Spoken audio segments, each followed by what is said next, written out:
Welcome to the Positively Star Wars Senate podcast.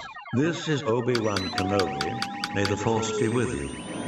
Looky, Senator. Decent Jedi arriving. Let's make this our best show ever. I will sign no treaty, Senator.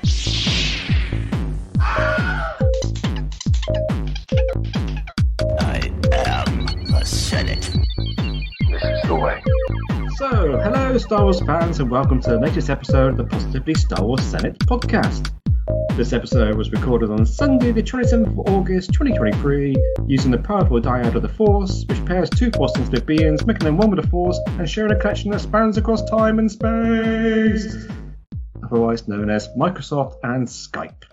My name is Stephen, the Chancellor of the Senate, the obligatory Brit contingent of this otherwise American crew, as we get together to talk positively about Star Wars for roughly the next hour and a bit.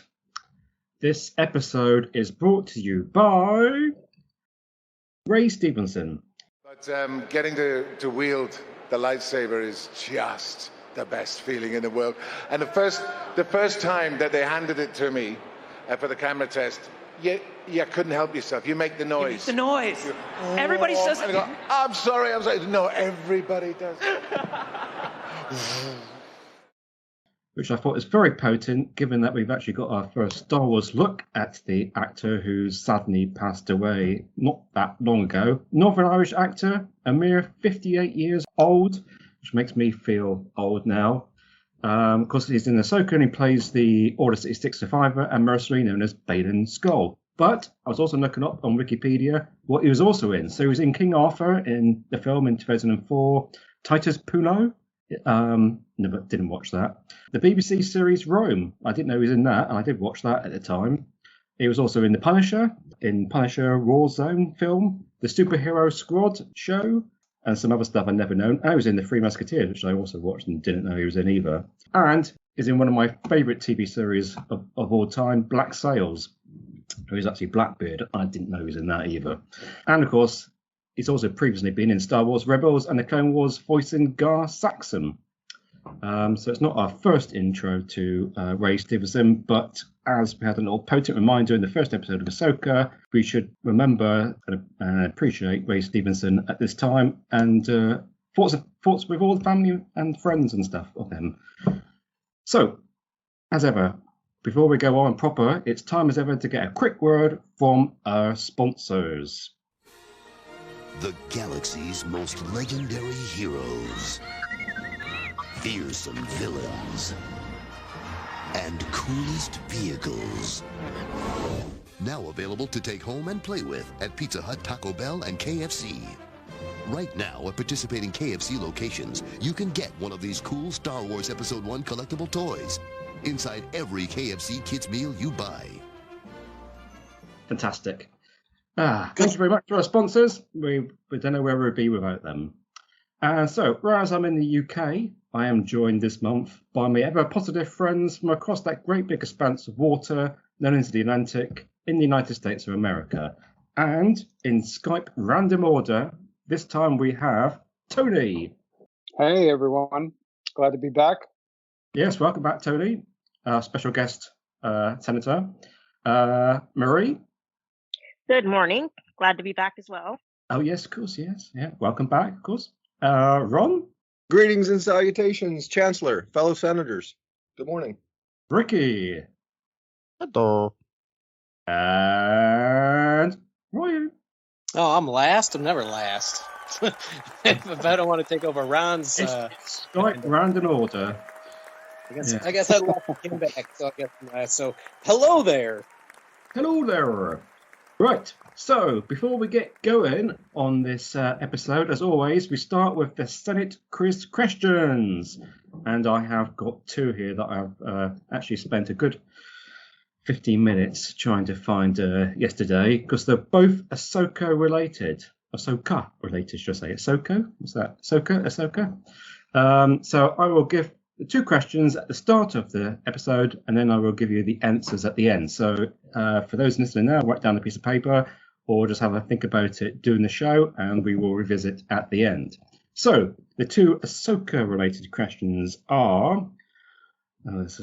Hopefully anybody can remember this. What was the name of the red-coloured droid in the shipyard that revealed they'd seen an assassin droid?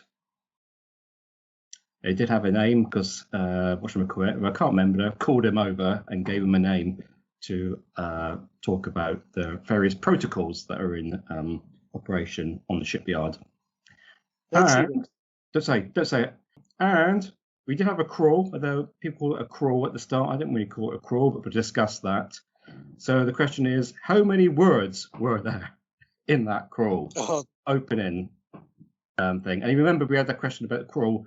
Was it last time or the time before? And I think we said 88 was the most in the Phantom Menace.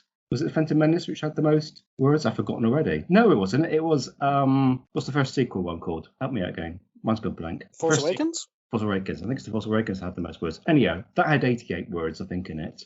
And I tell you, there's more words in this one. So, am I allowed to ask Bing, Stephen? Sorry? Am I allowed to ask Bing what the answer is? No. No, and you can't Bing it, you can't Google it, and you can't look it up. You can't look it up, really. Okay, so this episode we were going to be talking about the first two episodes of Ahsoka, which happened.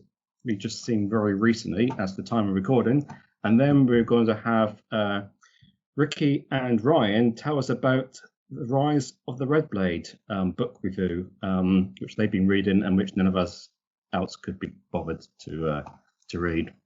So they have saved us some hours of our time and will tell us about what happens in it and their thoughts and reactions to that. How long that would be depends on how long it takes us to get through Ahsoka, of which there is a lot of goodiness to go, because on the 22nd of August, for you guys, actually 22nd was the Saturday, Tuesday, isn't it? Yes. So for you guys over there on the other side of the pond, you got to see it before I did. I was snoring my head off, and although Ryan also didn't see it until Wednesday evening either, so he's probably watching it more or less at the same sort of time, because I didn't bother to watch it to the evening either. But all you other lucky souls got to see it early, and they dropped both parts 1 and part 2. So spoiler warning. Like I say, I'm getting this from Wikipedia. Don't ask Bing, because as me and Ricky knows, it's got it completely wrong for what actually happens in these 2 episodes. Because apparently it starts with Ahsoka having a vision, which, I mean, I've got a bad memory, but I don't remember that. So, episode 1, part 1, Master and Apprentice, directed and written by Dave Filoni. In Dave we trust. So, Baylan Skoll, a former Jedi now working as a mercenary, and his apprentice, Shin Hatai, assault a New Republic cruiser to rescue Morgan Elsbeth. Is it Elsbeth? Should check this beforehand. Who had previously been captured by Ahsoka Tano. Elsbeth informs Skoll that Ahsoka is searching for Grand Admiral Thrawn, who has been missing for years after previously being defeated by Ezra Bridger. Oh, not to worry, Captain. I've found this whole experience to be very enlightening. Ahsoka and Huyang obtain a star map to the location of Thrawn and potentially Bridger before being informed of Elsbeth's escape. Regrouping with the fleet, Ahsoka meets General Hera Seduna, whereupon Huyang reveals that the star map is still locked. Damn it. Seduna advises Ahsoka to obtain the help of Sabine Wren, Ahsoka's former Padawan, in unlocking the map. Just as Wren unlocks the map, she's confronted by Shin, who steals the map and stabs Wren doing a duel. Dun dun dun! I have to confess, much like when I was watching Obi-Wan and the Grand Inquisitor got stabbed, I was just thinking, at that point at the end. So, episode 1, we will we'll go through it each one by one to start off with, and then we'll go for a free-for-all. Just get your thoughts and feelings. Tony. Yeah, I enjoyed it. Let me see. What stood out? I really liked Baylan and Shin. It was good seeing the Ghost crew. Well, basically, who was it? Chopper? Did we see Chopper in this episode, or was it the next episode? I think it's the next. Yeah, it was the next one. Okay, yeah. So Hera was good, and Sabine was good. The only thing with Sabine, which also kind of goes for Ahsoka a little bit was their personalities in this series, and I guess it's by design, just what they're going through. They're very I don't know, down, like they were a little more upbeat in the previous animated series, and I don't know if it's just the transition. I don't think so though, because Hera seemed very much like her character did. So I'm assuming that Sabine and Ahsoka's little more serious demeanors, I guess, have to do with just kind of what they're going through at the moment on a personal level. They definitely have a wedge between them, that's for sure. They got some drama. Yeah. So, but I don't know, like especially like Ahsoka too. Like she just seems a lot more serious than she had when we last saw her in Rebels, I guess. So I don't know if that's just by design or I'm not sure what to attribute it to, but that was just something I noticed that kind of stood out to me. Other than that, I thought it was good. I mean, I enjoyed it. The action was good. Yeah. That's a good. Looking forward to more. I haven't. Oh yeah, I haven't binged it or anything. But do we know how many years it is since the end of Rebels? Has elapsed? I don't know. It depends how long it was between like A New Hope. How long was the OT time span? Like those 3 movies. There's definitely some timeline. It was 4 years. 4 years, so it's like almost 10 years then. Well, because remember, Mando is verified as 9 years ABY. So that was 5. No, ABY. So it's 5 years. After, yeah, but yeah. 5 years after Return of the Jedi, plus 4 series. So. Yeah, so it's about 10 years from. And so I checked my timeline book this morning, and it lists the capture of Morgan Elsbeth from Mandalorian as 9 ABY, and it lists the training of Grogu by Luke as 9 ABY. But remember, that's subject to change because Favreau released that weird statement that, maybe he was training for 2 years, and a lot of people questioned it. So we don't exactly know this time period. It's either 9 ABY or like 11 ABY. So, but it's at least 10 years since the end of Rebels when we saw Thrawn get banished, whatever you want to call it. Yeah. Yeah, at least 10 years. Yeah, at least 10 years. Okay. So, yeah, we had some speculation. I had some heavy speculation. We had some speculation that the Ahsoka show was going to work towards speaking on where the heck Ahsoka was during the original trilogy. But that's not the case now, right? Ahsoka is happening after Return of the Jedi, after the fall of the Empire. It's right there in the crawl. So there's still going to be, that's not for today, and that is, but there's still going to be that aspect. And maybe the show will address it to some extent of where the heck was she during the original trilogy. We talked about it and thought, well, that she's all looking for Thrawn and Ezra in parts unknown or whatever, and didn't know about it type of thing. But clearly that is not the case. No, that's definitely a story for another time. Yeah, that would have been a good option. That would have been a good option for like at least the first season of her show. Just show her where she was during all that time. You can I think I would love it too. We would love it. This council would love it. As fans would, but I don't know if that makes for much of a show for any lay fan or any new fan. But to find the Star Wars character they know nothing about, just off on weird adventures or off doing or. But then stuff that's in a way that would be interesting for people that didn't know her, because then she's like, well, how come she wasn't in these other movies, and where was she during that time? Well, this is where she was. Well, what do you expect? What could she possibly be doing that she's not off looking? I don't know. That I have no idea. Being off looking for Thrawn on some other galaxy is the only thing that makes any sense of how she doesn't get any wind, sense anything in the Force, or otherwise not around for the original trilogy. But I do not want to go down that rabbit hole rant. We've got she was stuck in a collapsed temple with like no way to get off. My mall was stuck there too before. So I've heard that too, and it might have taken some time just to get back in the swing of things. That's for sure. Ezra pulls her out, but he pulls her out, and they both go back to their respective point in time in the timeline, if you think of it in that Back to the Future sense. And Ezra is about a year after she is back at Malachor, he would easily be able to tell somebody, hey, send a ship to Malachor. Ahsoka's stuck there.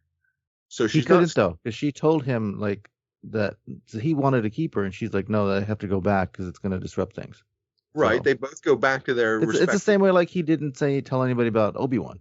Like he just didn't want to interfere, and kind of by the end on the finale, Ezra kind of knew it was going to go down, so he was being really cryptic and reserved and didn't really He reveal doesn't what have was to going to tell happen. anyone. He just has to send a ship to Malachor. Yeah, but she didn't even want to be involved. She said, "I don't belong here," so she went back because she But he's got kind of mad at him that he pulled her out. He's like, "You shouldn't have done that." Got to rescue her off Malachor, though. Yeah, she kind of just wanted to be left out because it wasn't her time. So. Well, that's a cheap out. I'm sure that's going to come up at some point. How soon or how not, I don't know. But okay, Marie, let's have your initial thoughts, please. I liked it a lot. I was kind of put off, like others have said, with the characterization of Sabine and Ahsoka as like really kind of serious and just kind of, to me, they seemed a little bit flat. But I think that there's those particular actors are still growing into their characters, number one. And number two, I think that the seriousness and the kind of like more grown upishness kind of is merited in this case, because we are looking at a show that's targeted more towards adult fans than the children who are watching Clone Wars and Rebels. I mean, obviously we were all watching it too and we're all adults, but those were largely targeted towards children. I did like the visual design of it a lot. I mean, it calls to mind, that ship in the beginning calls to mind very much like Return of the Jedi vibes, and I like that a lot because they're still going to be using all that equipment from Return of the Jedi because they're not going to have all that money yet, invested into infrastructure and ships and their army and stuff like that. The uniforms that they were using as rebels have been repurposed to like the New Republic military, et cetera, et cetera. But the one thing I was the most stunned by was when Ahsoka walks into that temple, and I was like, am I watching animated? Like, am I watching an episode of Rebels? Because this looks straight out of Rebels. Or am I watching like an actual live TV show? It took a minute for my brain to kind of resolve, oh, this is like a TV, like actual live in the flesh TV and not like an animated show. But that's that set in the volume, the outside of the temple was so realistic and so well done, and it had really like that design of Rebels down pat, even though it was not Rebels, it was Ahsoka. Other things I liked, I like Mary Elizabeth Winstead as Hera, but it's not the same as having Vanessa Marshall for me. Her voice sounds a little different. It's like a little bit deeper, a little bit huskier, I guess. I'm not sure exactly, but I still like her. I've always loved Hera. And then I think what else? Oh, and at the end there of that episode, when Shin puts the lightsaber through Sabine's midsection, I screamed. I was like, I thought they were going to kill her off on screen. I thought they were going to make her like a main character in the show, and here she's not. But obviously that didn't happen. I was generally shocked. I thought, are we going to go for a Bobby Ewing kind of thing here, or was this going to be something else? I was like, what? How are they going to explain this one? But thankfully, we didn't have to wait more than about a nanosecond to play next episode and find out what was going on. Yeah, but I was shocked then myself for a minute. But that did get explained away quite quickly. Really, Rom. Good morning, Chancellor. Yeah, the first episode of afternoon. Yeah. Cheers. I absolutely, clearly, just enjoyed it like everyone else said and pointed out or whatever. That opening shot, that Republic ship, just the design, aesthetics, right back to the little kid in '77, just watching some Star Wars. The action, the opening action, got you sucked in, and the rest of the episode was just beautiful to look at and a captivating story. Had its slow moments, here and there to some extent, but was captivating to watch it as a fan of the animated And someone who's consumed anything Star Wars on screen, whatever, and having watched Clone Wars and Rebels, very excited to see more or see where this story goes. I was very not concerned, just curious where the timeline was on this, and I think they sort of helped to establish that and add to Ahsoka's story, add to the lore and the myth of what's going on in the Star Wars universe. It's really choking you up, isn't it, Rob?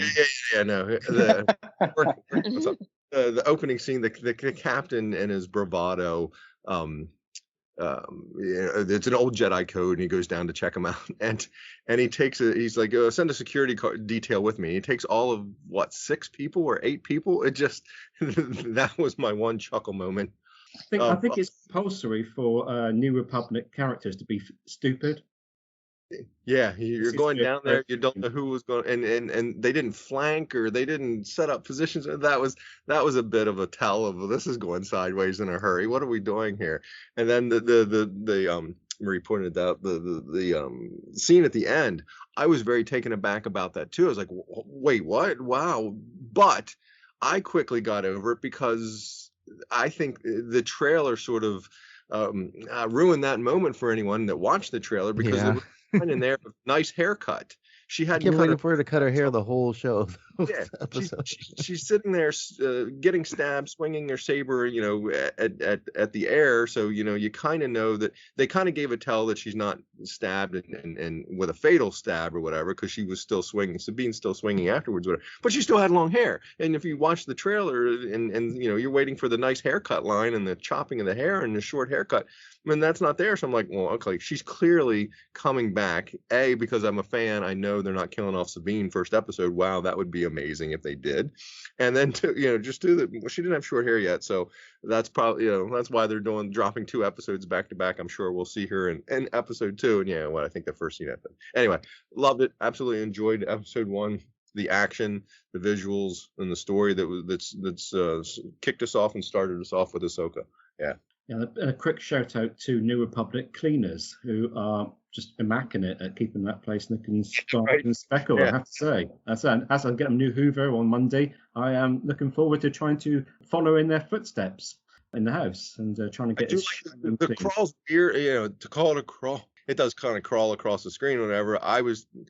At first, I was like, ew, and I don't know if I like this. I wish it was like the movies. But then, okay, let the show have its stylized crawl. I didn't call it a crawl. I would assume we just put paragraph one after the other rather than do that, but that's just I like the scroll. I like the capitalization of certain elements, whatever, however that algorithm works or whatever. And I also like the style of the show that sort of what's it do? It shows you a scene and then it shows you the title card and the intro music, that it doesn't start there, that it just gets right into it. Does anybody know the significance of them always putting Ahsoka's stuff red, like the lettering? Because Clone Wars did that too. Did they? Those final episodes with her, they just make it red all the time. I don't know. And the crawl was red. I've noticed that. Well, I assume they did it in the Clone Wars just to show that it was a different series, sort of kind of different. I wonder why red though. I don't know. Looks nice. Yeah, it does. Okay, so Ricky, your thoughts? I enjoyed it a lot. I was just sitting there like in love with the Lost Cat, and seeing Lothal in live action was cool. They perfectly recreated everything. And then the mural and having Ryder Asadi and that other senator kid he was also on Rebels, and that's the second episode. Was that the second episode? No, it was the first episode. It's the second episode, isn't it? When they first introduced Sabine and she's with that cool music and going. Is it the first episode? Oh, I think it might be you might be right. Okay. Yeah. Is it both? Yeah. Yeah. No, all that stuff. I thought it was cool. I like the opening was completely like the original Star Wars with the ship going over and all that stuff. It was cool. I enjoyed it. It was really. I know I've seen people saying that Ahsoka is kind of dour and Sabine in them, but I just chalk it up to she's older. She's been through a lot. Apparently, whatever she was doing during the OT time kind of affected her. And she, even in Rebels, she was kind of like, really quiet and solemn. Like I rewatched the finale for Rebels a couple days ago, and she's not cracking wise anymore. She's not jumping around. She's basically just standing there talking to Ezra. in a serious manner. So I mean, it's kind of falls in line with that. And this is what 10 years later, like we just said. So that didn't really bother me. I loved all the casting.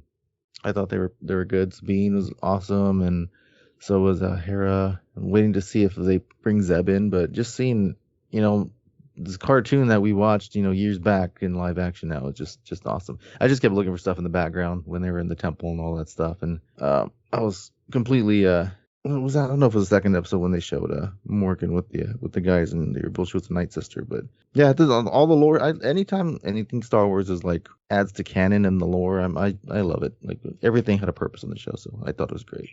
Can't wait for the rest of the season. And I remember I joked in the group. I said about when I saw the loft cat, and I was just got this feeling of like the Gremlins, and it's suddenly going mad. And I know you said you didn't think that, but I mean, I just said you don't have a cat, and I think Maria probably might hopefully agree with me that cats can turn in a nanosecond, and I could see that cat with like great big teeth and claws coming right at anybody. Well, given what my cat did to me a couple of weeks ago, yes, I would agree with that assessment. Well, didn't it always hiss at Ezra all the time, the loft cat? Like he would always see one. It's a cat. They do sorts of weird things. Yeah, he would always see one. He would see him. I don't remember him ever being mean, like a cat being mean to Ezra at all. But yeah, there was element. They did show their teeth. Yeah, wasn't that part of Ezra's Force gift that he can like talk to the animals? That's why I'm hoping they show direwolf. That's Dr. Doolittle. He had a connection with him, sure. Yeah. Okay, Ryan. I know, I made him sound like Dr. Doolittle, but yeah, but you know what I meant. It's the way you said it then. I can talk to the animals. Talking to a turtle. Okay. Yeah, Ryan. All right, so coming from the point of a fan who only watched the animated series because of Ahsoka appearing in live action, I did enjoy this. I mean, it's a lot of new characters that I don't have years of connections with. It's just me binging quickly through the shows and like honestly half paying attention through most of them because sitting down and watching 150 plus episodes was a lot of work. So, but as far as the production value of the show, that's what's like really impressing me. Like, I don't get the negativity towards any of the actors. They're actors. They're doing their job. They're picked for a reason. I think they're all doing just fine. But like the planets look great. The music is up there with Goranson's level and just on a different like plane too. And I'm sure we'll touch on this stuff a little bit later, but Sabine's music, the entry music, the outro music, like the hallway theme, those are playing on my list now. Like those were all fantastic. And again, we'll dig more into it probably later. Also, the overall mystery of the show. I'm sure we were kind of expecting some things, but we'll touch on it maybe a little bit or start off with it. But to go to another galaxy, I mean, who would have thought it was anything like that? Which just opens up a huge book of possibilities as far as Star Wars goes, as far as expanded, the expanded universe goes, which I'm not the biggest fan of, but I know things that exist from there, and to even bring those things on is interesting. Even though another galaxy is crazy far away, and it could expand Star Wars into different ways. It's just really fun, and that mystery is what really hooks me because nobody expected Purgles to have a flock mentality where, where birds flock from the north to the south, they flock from galaxy to galaxy, and they just happen to drag along a bunch of ships with them. So that idea overall was really interesting to me. And before we start our free-for-all, I just wanted to use the rest of my time because, again, I'm like a timeline person. So the ages of all the characters, I checked the timeline book and I like to know where everyone kind of sits. Like we discussed, we're already 9 ABY, like 9 to 11 years. So I couldn't find anything on Baylan Skoll, the Master, Shin Hati, the Apprentice, Morgan's Elsbeth, which we'll touch on, the Night Sister. There's no mention of them or ages. So just so we know, Ahsoka is now about 45 in the show. Sabine Wren is 30. Hera is 36, and Hu Yang the droid is 25,029. It's like that's like the ages of everyone. 75% original parts. Yeah, which which parts? Huh? So It'll be fictional. all that we could touch on, but that's kind of where they're generally born at, how long they went through everything. So and then however you want to pick a topic, I guess, for the free for all, we can kind of talk about something. But as far as episode 1, because they didn't talk about the galaxy stuff till episode 2. It does really. Yeah, Chatter does suggest that we're going to be going to another galaxy, because that would be the easiest way to explain away how nothing dramatic has happened in this galaxy, then why it hasn't been mentioned yet. But it does sound like that. Yeah, at the same time, they could easily just be in the unknown region. So I wonder why they picked another galaxy, because our galaxy has an unknown region. So even at the Didn't time, it say that it was pointing to a place in between that galaxy and another? no, Or it it's a- pointed to the galaxy for I sure. thought they mentioned something that's in between two galaxies. But and then Ooh, also a world between worlds. Yeah.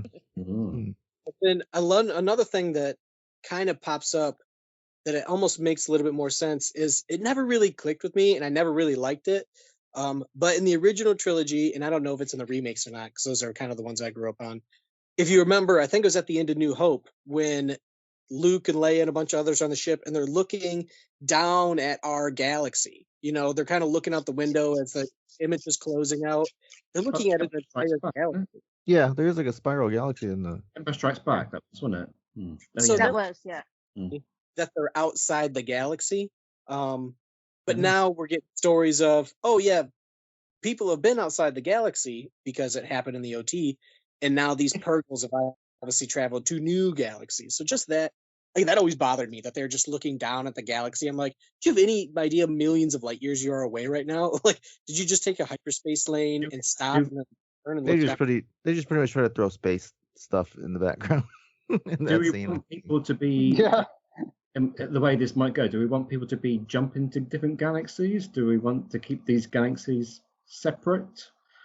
Yeah, I want to, because they already make Star Wars already makes planets and galaxies look small in comparison. Like, each planet has kind of one main hub. They have one environment. We travel city. over the galaxy in a matter of weeks, type of thing. But then now to travel to another galaxy, I'm a little apprehensive. Where it's like I don't want Star Wars to be a bunch of different galaxies, because that's too big. We already make things really small.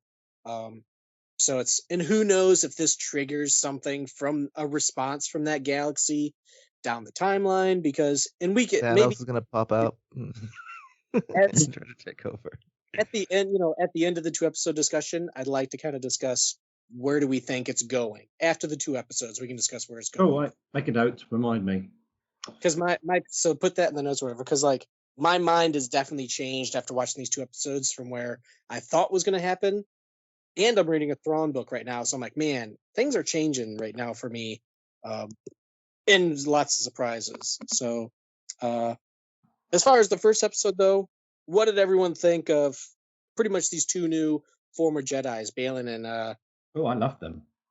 I liked them a lot. I really digged it.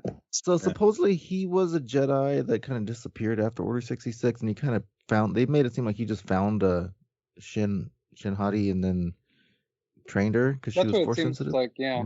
Yeah. Yeah, That's what it seems like. she's It seems like he she's not- survived Order 66. Yeah. Right. And somehow found Shin and Which made in the her comics that his happened quite a apprentice. bit, where like they just went into highlight. I remember there's one story where one of the Jedi just ended up like changing clothes, and he became basically a swindler, like playing card tricks on people for money, because he had the Force. So yeah, I mean Right. that they had to do what they had to Sort do. of comic book fodder that you just thousands of Jedi or whatever. Order 66 is trying to wipe them all out, but there's plenty out there. Tell their story until they get found out. I like that they had sort of a connection tie to the Jedi, that they were just straight up sort of Sith, the bad guys or whatever. They were this weird looking out for themselves, looking for power, more power than you can imagine type of line. I find them very intriguing so far, with their powers, with what they're after, what they're chasing.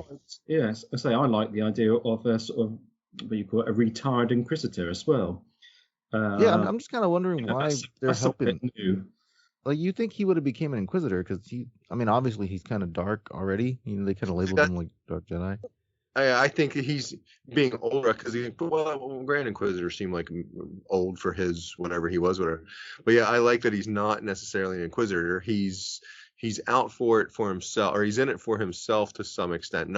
He's a Master Jedi. He doesn't need, like, Inquisitors seem to have signed on to become Inquisitors so that they can continue their learning, training, and grow more or whatever, where he's this Master Fallen Jedi or somebody older, whether he's a Master or not, but somebody older with it. He's just out for it for himself to some extent and doesn't need the Inquisitorious type of see, that book kind of goes into that.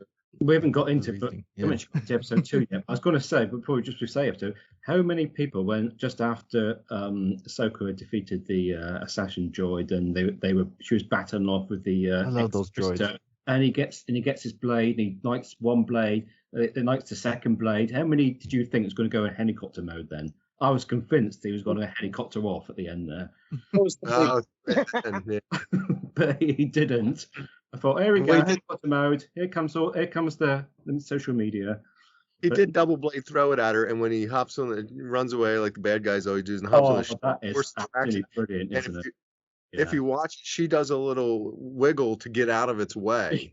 She knows it's coming back, so she gets out of its way. And I've seen that now a couple of times or whatever. And why not? If you know it's coming, why not throw your lightsaber in its path and disrupt it so it doesn't go back to him? But I've kind of come to terms with it that it might be out of a respect for the saber, for the blade, or whatever, to not try to destroy it or like I say, hit it and so it doesn't come fly back to him. The saber is not what does the damage; it's the person wielding it or whatever. So she lets it alone, if you will, so to speak, versus trying to disrupt it, because she clearly knows it's coming back. She gets out of the way. That's not luck. She may not have known to the last minute. She was being fired at quite a bit up until that bit. No, she's standing there. He's at that point. She was fired at to create some distance. That bad guy jumps up onto the platform or whatever. So she's just standing there watching them get away. Maybe she hoped it would just fly past her and impale him. I did like there was a great line. I think it's one of it's the first droid she meets after she's at after she gets the map, the very first droid, and he says in a very sort of Kylo Ren way, "The map. Give me the map. Yeah. Give it to me." Or you will give it to me, or something like that. It was very reminiscent, very much a callback, very much poetry to that. The same cadence and everything, just in a droid voice. Love it. Watching that scene, I am completely glad that IG-88 did not self-destruct in Mando's first episode, because it would have decimated that was a little excessive. Yeah.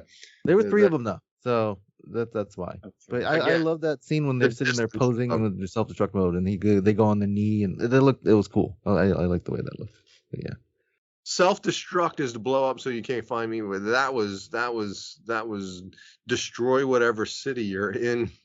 Hang on, that would have destroyed the map. So why would you want to do that? Yeah, there's a number of things potentially wrong with self-destruct mode in that sense or whatever, because you don't necessarily know she has the map at that point. Well, Balin kind of says that too. He's like, we don't even know if the map survived. If we're lucky, she got it. And he tells Morgan that. Yeah, there was a blurb there, but when in that scene, the place isn't charred up very much. For that explosion, the first explosion, you see a Hiroshima type cloud go straight up, and then the distance that the ground cover explosion, which was a very cool effect. I will give it. It looked visually cool. I just didn't quite understand the physics of it, if you will. Star Wars physics, you have to put up with it. But yeah, it should have been charred up a little bit more, it seems, once they were back there. But he does definitely make a line about that. Well, great, we don't even know if it's even here. She has it. So in regards to the map, how is there a map to Thrawn? See, I asked about that yesterday. And then how was it buried down there for God knows how long? How's that? It seems like it's just been there forever, because it's just a map to like the quote unknown regions or whatever. The idea is it's not a map to Thrawn. It's just a map to the area or space where Thrawn had gone. And something's telling her that he's there. Something's telling her that. Yeah. I had very much the same concern, and eventually hashed it out in my head to some extent, that if they get wind that Thrawn was taken, somehow Morgan, because nobody would know about it other than the rebels. Who was telling? Maybe the captured Exactly. time. Who was telling them what happened to Thrawn? That these weird things, space whales showed up and then they just disappeared. It's almost like they jumped into hyperspace. Somebody Right. hears that and says, "Oh, I've heard tale, legend, story of these things, and they live in this galaxy somewhere else or whatever, but nobody knows where it is." Well, Hera thought he was dead. I've heard of a map Okay. that tells how to get to this galaxy or whatever where these space whales are, but we always thought it was just kids' stories, legends, whatever. So we need to find this map that tells us how to get to this magical place, if you will, type of thing, whatever. So yeah, I initially took it as a map to Thrawn. That doesn't make any sense how with this ancientness. But if it's an ancient map or the potential ancient map to this other place that's only been told or known about in legend, whatever, that's where we think Thrawn is, then it becomes sort of a viable, well, that's why they're off chasing this super ancient map that shows this pathway or shows this location to this other land, magical land. Yeah, And it's like Force Awakens, it wasn't a map to Luke, it was a map to the first Jedi temple. So, it's Right. the map to the location, not to the person. Which is where he was. I watched the episode again. I watched the first one. I didn't watch the second one, but I watched the first one again. And upon watching it again, I kept thinking about that, and I kind of came up with the same thing that as you, Ron. The same thing. It's not so much that it's a map to Thrawn; it's a map to where the Purgil nest or where they live or where they end up or what. To the Purgil depot, you know what I mean? But but again, I was thinking that's what I was thinking. I was like, well, who knew that? Like, who knew that he got taken there, and who's telling them? I don't know. It brings up questions to me, and I'm sure it's something along these lines. But and we'll find out, I'm sure. But it's actually, just, you're making me those play are the my Rebels episode. They captured all the Empire and back to the globe, and then they launched it, and then didn't they destroy it and blow it up? So there aren't any captured Imperials or whatever that are there. So there were, because after that happens, they show the people Lothal celebrating, and they open up some bunker, and there's stormtroopers, and they're like put their hands up. Right. So from the ground, could the ground see what was happening up in space with the Purple? No one knows what happened because it was just Ezra and Thrawn and the couple people that were on that ship with him, and then the Purgil. I mean, that's why Hera says, like, you think he's alive? Like, he died, and Sabine's like, well, we never got confirmation. So they don't know. They assumed that they took off in hyperspace and they died. How does Morgan know? Who she's getting something's going in her. She said she's getting visions or dreams or whatever. Yeah. So that's where it blows up my theory of they've heard somebody heard about the Purgil or saw that take place, and somebody could have dropped that nugget, and over the course of time that makes its way, and they have something like that. We've got 6 more episodes yet. I'm sure. And then that was my other question. See, is that where does Morgan Elsbeth come into all this? You know what I mean? Like, how and why is she connected to? How's Balin connected to? Well, Balin's a mercenary. Balin's a mercenary. He was hired just to. Yeah, Morgan just happens to know. And remember, that's the one that Ahsoka's been searching through the whole time, because unless she knows that Morgan's a Night Sister, and that's why I called the Purgil like migratory at the beginning, because realistically, we've seen Purgil all over the galaxy. So I totally agree with you, Tony. Was like, why is there a map? And maybe this map is just a bird watching map. It's like, oh yeah, these turtles return to this island every X years to, have children, and it's like maybe their migratorial pattern is A, B, C, D, and just like the main place where they return every X amount of years is this other galaxy. So Ahsoka mainly just assumes that they go there, and she knows for some reason, and again, for some reasons, the MacGuffin is they introduce this character, she's a Night Sister, and they have a map that's who knows how long, that's just a bird watching map. I just track turtles. And it's like, well, maybe they took all the ships here, because we've seen those Purgils everywhere in the galaxy. So for them to return to another galaxy, it might be something as simple like, oh, this is really good to breed every year or every 50 years or something. So, but it's kind of lucky that they're just going to return to that point and not, because remember, they've also been to gas depots mean, don't they, they fuel? In hyperspace and, yeah. So it's weird. But then why, if they're just migratory and it's a map for, like you're saying, like a bird watching map, why would they have gone to such great lengths to hide it? Have you met a bird watcher? I think it has more to do with the Night Sisters. I think it's what you and I suspected, that it's just, it's that map to this ancient place that's been told about in legend or whatever type of thing. That They're it's, ancient, aren't they? let's They're go find purples. that. Yeah. I was more shocked that there was Night Sisters in other planets, because it just seemed like Grievous wiped them all out on Dathomir, but now we know there's like Right. offshoot colonies. So I'm assuming that since that place was in a Night Sister stronghold and someone's communicating with Morgan, maybe there's another colony of Night Sisters somewhere wherever these Purgle go, and that's where that map leads to. So there might be who's communicating with her, because Thrawn's not force sensitive. Like, who's going to be telling her stuff? So, and Night Sisters like to make. There might be another Mother Talzin somewhere out there. A different person. I was really pleased that Night Sisters are well. It continues, because I was always loved those episodes. She's kind of like not quite a full Night Sister. Well, I mean, I guess she's not Dathomirian, whatever they call it. Yeah. She's not like Ventress. I mean, it's everything I read online. They keep Or saying, Mother Talzin. Yeah. Everything online says that Morgan Elsbeth, she's a long known associate of Thrawn. But I mean, from watching it, that's not actually being said to us yet. But it's all online that she's a known associate of Thrawn. But I don't think anybody's actually. I was wondering if it was in the books or anything. The new book. Yeah, I haven't read any of the new Thrawn books, so I wasn't clear if maybe it had been mentioned in there. But I'm reading those right now, and there's no mention of Night Sisters. I'm on the final Thrawn book right now. Yeah, that's why I'm like, well, where did they, how do they know each other? Which, that's not surprising. That happens all the time. But it's just in this, I'm just kind of piecing it out in my head, and I'm like, yeah. Well, what we've got to remember is that people do meet off screen. We don't see everything. For me, I don't need everything like that spelled out to me. Like, if it happens off screen, whatever, they can go ahead and do that, and we don't need that explained to us. I can fill in the blanks. I know enough Star Wars lore and enough of this whole universe to kind of piece together my own story as to how that happened.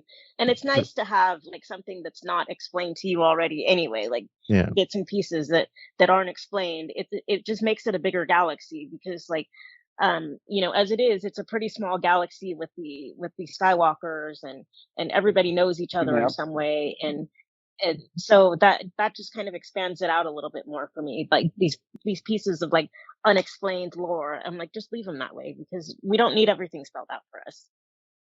Yeah, they may not even know each other, to be honest. I mean, maybe she may know of him. Yeah, and he may not know who the hell she is, but imagine that when they first meet up, and she goes, Thrawn, I've been looking for you," and he goes, "Who? I'm here to rescue you. Who are you?" Yeah. Yeah, and he's like, "Who?" He probably took some kind of art thing and was met her that way. He's going, "Oh my gosh, it's that." He's studying the art of the Dathomir sisters, right? Yeah. Of the Night Sisters, rather. The Night Sisters. And he'll tell you exactly which planet they're from, and which section of the planet they're from. Yeah, exactly. And which section of which section that came from. And he's probably not very happy with that drunken night on Cantino Bight he had now. That's probably how he met her and stuff, and I don't know. Okay. She's gonna get there and say, "I'm here to rescue you," and he goes, "This is part of my plan all along." I was like kind of I was kind of confused why Hera was so adamant about like, well, you need Sabine to open this map. You need Sabine; she can help you. And then when I went back and watched the finale of Rebels, she's the one that figured out how to open up the temple on Lothal. So I mean, it's kind of I was like, okay, it's not that weird now, because I was like, why is Sabine so? And she kept telling that there's in Rebels the guy that was trying to pump more information about how to get into the temple that worked for the Emperor. He kept asking. Right. Yeah, she kept telling him, "I'm smarter than you. That's why I did it." So she can't argue with that, but it wasn't that you need Sabine; it was that Sabine gives you the best chance at deciphering. She's good at puzzles. So. She's really good at puzzles. So some crosswords. Before we go to episode 2, I just wanted to touch on Balin again. So I find it really interesting that while it seems like he's turned his back on the Jedi, he still respects the Order, because he took a Padawan And at episode 2, he's like, it'd be a shame to kill Ahsoka.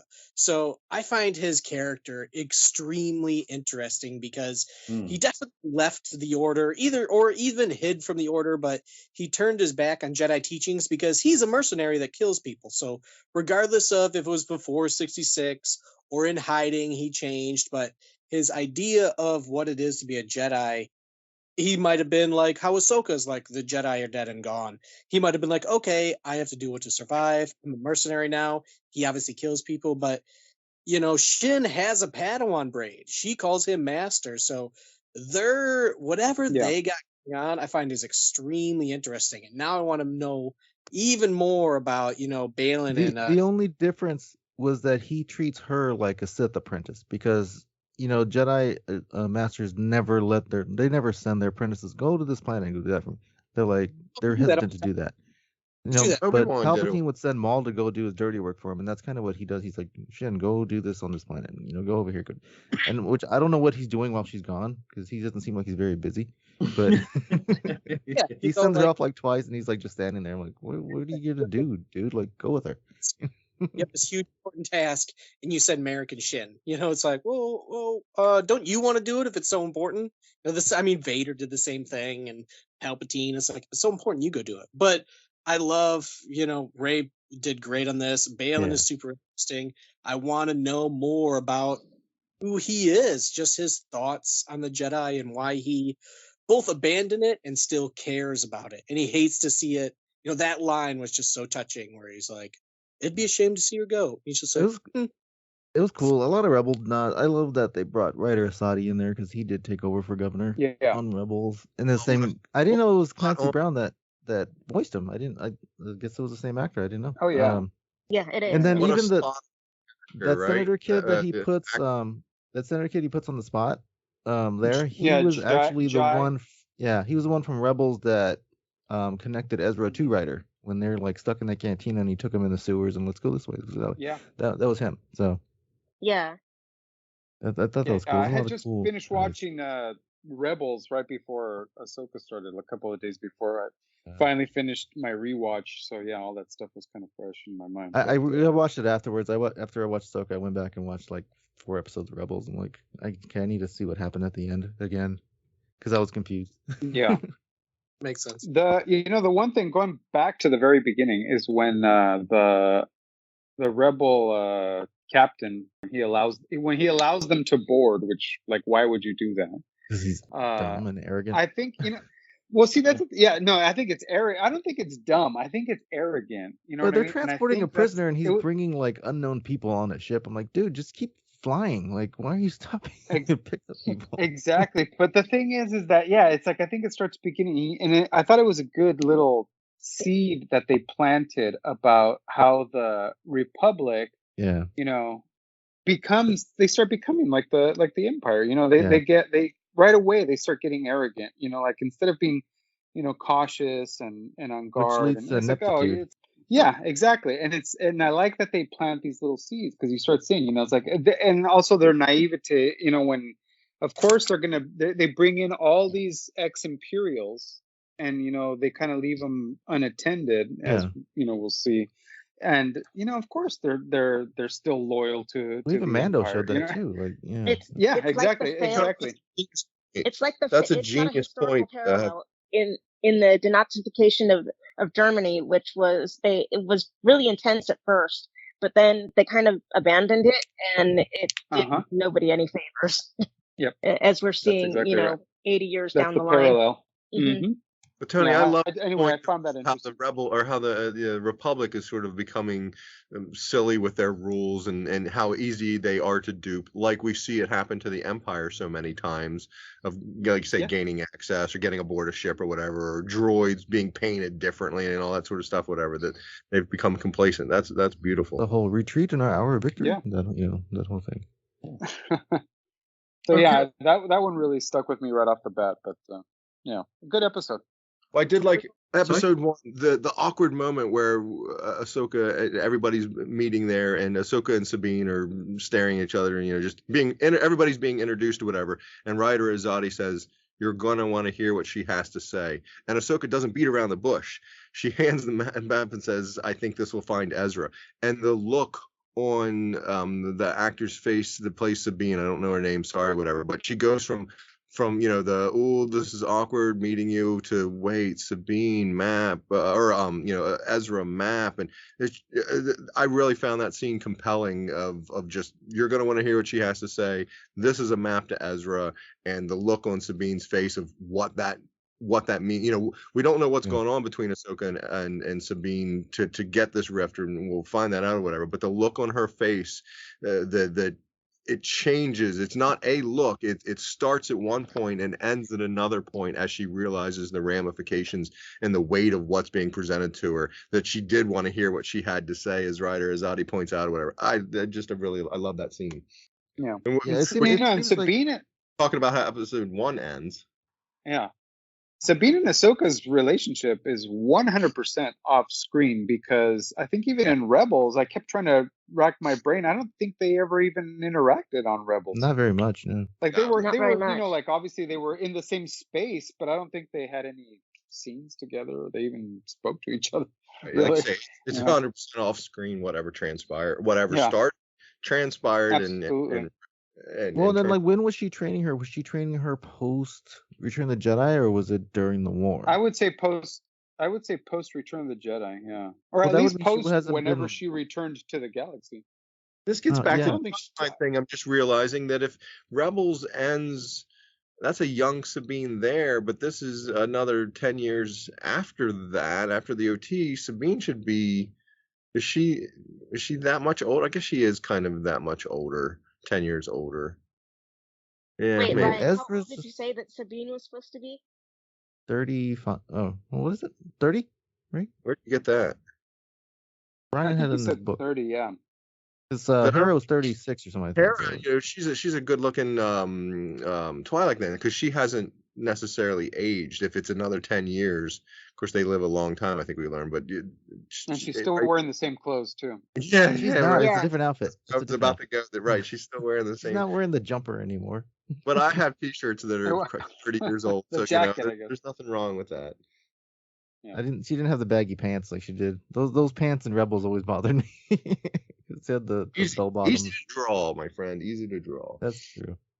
But yeah, no, it's I don't know. I think like maybe she stopped training her because she wasn't force sensitive, and then it was kind of like a lost cause, and Sabine. So she wasn't force sensitive. There was some rift, the stubbornness. She is Mandalorian after all, as Hera points out. I think it's going to be that they were. But somebody also says she's difficult, and so are you, and that's what made it work right up until it didn't. The two things that bothered me on this episode was they called Ahsoka a Jedi Knight in the crawl, which I understand because they got to tell people who don't know who she is that she is a Jedi. And then that what was the other thing? Oh, there's another thing that bothered me too. I'll come back to me later. But yeah, it was it's kind of, I don't know. She's a Padawan. She was not unless she got knighted somewhere else off screen. They still have the road. I do love the road to nowhere. That still is the road to or the highway to the. They invented flying cars and they didn't need a road anymore, so they stopped.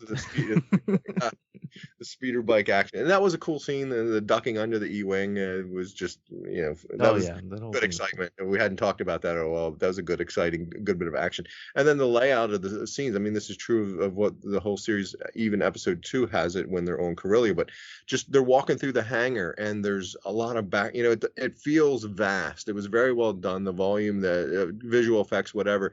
That there's a voluminous, a physical voluminous to what they're walking through hangar, and then there's characters and droids and just action happening in the background, very George Lucas-y, like that. Just is just stuff going on about has nothing to do with it, but it's another droid design or transport design or thing design or whatever that's just over there back in the corner. Really, Hera and Ahsoka are walking through the hangar somewhere in the episode, having some discussion, doing some dialogue and espousing off on whatever, some exposition, and that scene just captivated me as well because of how much effort goes into the background stuff. It's not important, but it is important to have that Star Wars aesthetic. Oh, the other thing was when she's watching Ezra's thing, he's like, "Oh, I love you like a sister." I'm like, Ezra. Like, I thought he was in love with her in the whole show. But apparently it's a sibling kind of thing. So, like, I'm like, when did that happen? I thought his connection with her was that he They was all kind say of that attached to stuff. her. I think at the very beginning he kind of was crushing on her a little bit, but then I think as time went on, it turned into Yeah, different- Tony, Well, that's as where we I know, was. more of sibling a stronger relationships in friendship. Star Wars are kind of odd. Yeah, kind of like Luke and Leia. You know, he was kind of crushing on her. All right, yeah. Oh, it's my sister. We talked about it a little bit, but obviously episode 1 ends with the battle scene and Sabine and Shin Hati whatever having their battle and Sabine taking one not through the gut. If you watch it, it's clearly not through the gut. And what I did notice upon first viewing, because she gets stabbed and it's a bit of a take back, but she's still swinging her lightsaber. She's swinging it air, but she doesn't collapse in a heap at the stab like others that have sort of died from that wound or whatever. Well, when she turns it off, she doesn't pull it out. So she took the stab. No, Sabine took the stab and but swings her lightsaber 1 or 2 times afterwards and is on her knees with it still on, and thankfully Ahsoka shows up and they got to run. The bad guys got to run. That she then collapses in a bit of a heap. But it's a neat, definitely a neat moment. Are you telling me that in the Phantom Menace that if they got dialed 911 for you guys and some medical attention got to Qui-Gon, he might have survived? Well, that was a full-on Sith Lord, and it was a double blade lightsaber that was directly into his chest in an upward angle. So his chest is lower down. It's in his gut. And it goes upwards. And if it catches his spinal cord, is the only way I square it in my mind. He's a Jedi. Yeah, he got stabbed. He got stabbed the same way the Republic captain did at the beginning of the episode. Yeah, and that's clearly, if you look watching that one's clearly a death blow, if you will. And like when Anakin killed that dude on the ship when he was saving Obi-Wan. Yeah, anybody that goes on about this, it's Filoni. He's a fan. Yeah. He knows exactly. He's directing that, producing. He's making sure that the nuance. It's not just some person saying, "All right, yeah, let's stab him and then we'll make him live." That he made sure that what you see visually, if you freeze frame or whatever, makes sense, works, can be explained away. It's not that far fetched as to how we get to the captain. And the captain's clearly not alive or didn't survive, get medical attention, whatever, because they say in there there's a thing that the captain's dead and half the security detail. I'm like, oh, which half lived? But then when you go back and look at it, yeah, there's no half of that made it out of there. And there was a it's an Akbar. Did you catch that? I did not catch that on the first viewing, that there was a I want to say Aqualish, and that's wrong. What the heck is Akbar species? It's a Mon Calamari. Yeah, Mon Cal. There's a Mon Cal and leading that security detail. That was a cute. I did not catch that upon first viewing, but he's in that security detail. So yeah, great. He was somebody because he said a name and I googled it and I couldn't figure out who he was. Okay, episode 2. Let's move. Episode 2. Toy on Trouble. Directed by Steph Green and written by Dave Filoni. He literally has written them all. That should come as no surprise. So, Ren recovers and informs Ahsoka of her findings, and also traces the droids that attacked her to Elsbeth's factories on Corellia. Seeking the star map, Ahsoka and Syndulla travel to the Corellian shipyards, where they discover a massive hyperdrive being built by workers loyal to the Galactic Empire. For the Empire! Syndulla chases after the transport carrying the hyperdrive, where Ahsoka duels Marok, a former Chrysanta working for Elsbeth. Marok and the transport escape, but not before Syndulla's astrometric droid Chopper attaches a tracking device. After arresting the shipyard workers, Ahsoka is contacted by Ren, who is ready to become her Padawan again and find Bridger. Elsbeth is contacted by Skull, Hati, and Marok, who obtain the hyperdrive so they can finish building her ship, the Eye of Sion, and find Thrawn. I just realised that was a nice little sort of group Skype chat they had there at the end of that episode, wasn't it? I was thrown off by the Eye of Sauron. Eye of Zion. It's not Lord of the Rings. Yeah, yes. I was kind of thinking something like that. I thought I heard the Eye of Zion before, and it is shaped just like an. It's a giant hyperspace ring, isn't it? Yeah, it is. Yeah.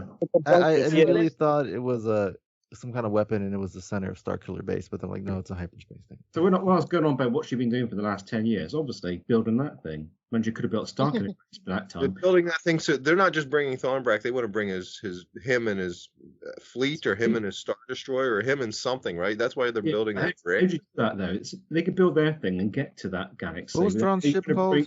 How are you going to bring them back? The Chimera. The Chimera. Thrawn's ship was a Chimera, yeah. Right. How are you going to bring them back though? That ship might get you to the other galaxy, but what mechanism are you going to use to get them from that It's a galaxy? space ring, like Obi-Wan, like the Jedi starfighters. I envisioned that was a big thing that was going to go around some other ship, connect up, dock or whatever, and then be able have enough juice to get back and get the big ship back too. Get some really... Or maybe they'll do like in what's it called, in Spaceballs, and throw everything in reverse with the vacuum suck. I was thinking they might just get some really huge chains and put them around a Pura Grill, and then they go, "Come on, ride me, baby!" Right back from. Well, that's how they got there. yeah, that's why I had them attached to the ship.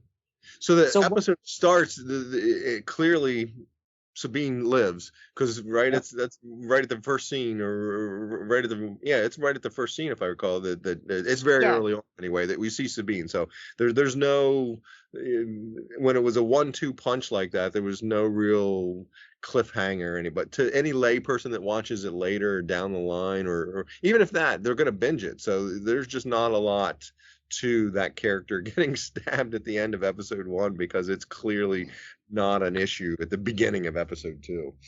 Right, and if you look at the scene where she's in the hospital, she's kind of looking at the wound that's healing up. It's kind of off to the side, like where nothing vital would really be. Well, how she made it, yep. The kidneys. I can't remember if it was the right or the left. It might have been a little It was the right. The kidneys. Right. It was the right kidneys. More like a shoulder blade wound. Yeah, it was like somewhere in her midsection where it wouldn't hit anything vital, like maybe her gallbladder or something. But how vital is that? I mean, I'm living without one right now. That's true. Well, and she wasn't as damaged as what's her name from Mandalorian. Reefer. It's like the Force from Boba Fett.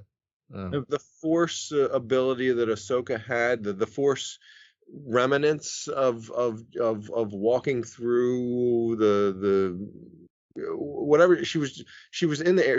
Where was she? She was at the communication tower and just sort of reliving the events that took place there, so to speak. The sort of Force remnants of things going on, and was able to gather some information or get some info. That's kind of a neat new Force ability. I don't know that we've necessarily. It's from Jedi Fallen Order and Jedi Survivor.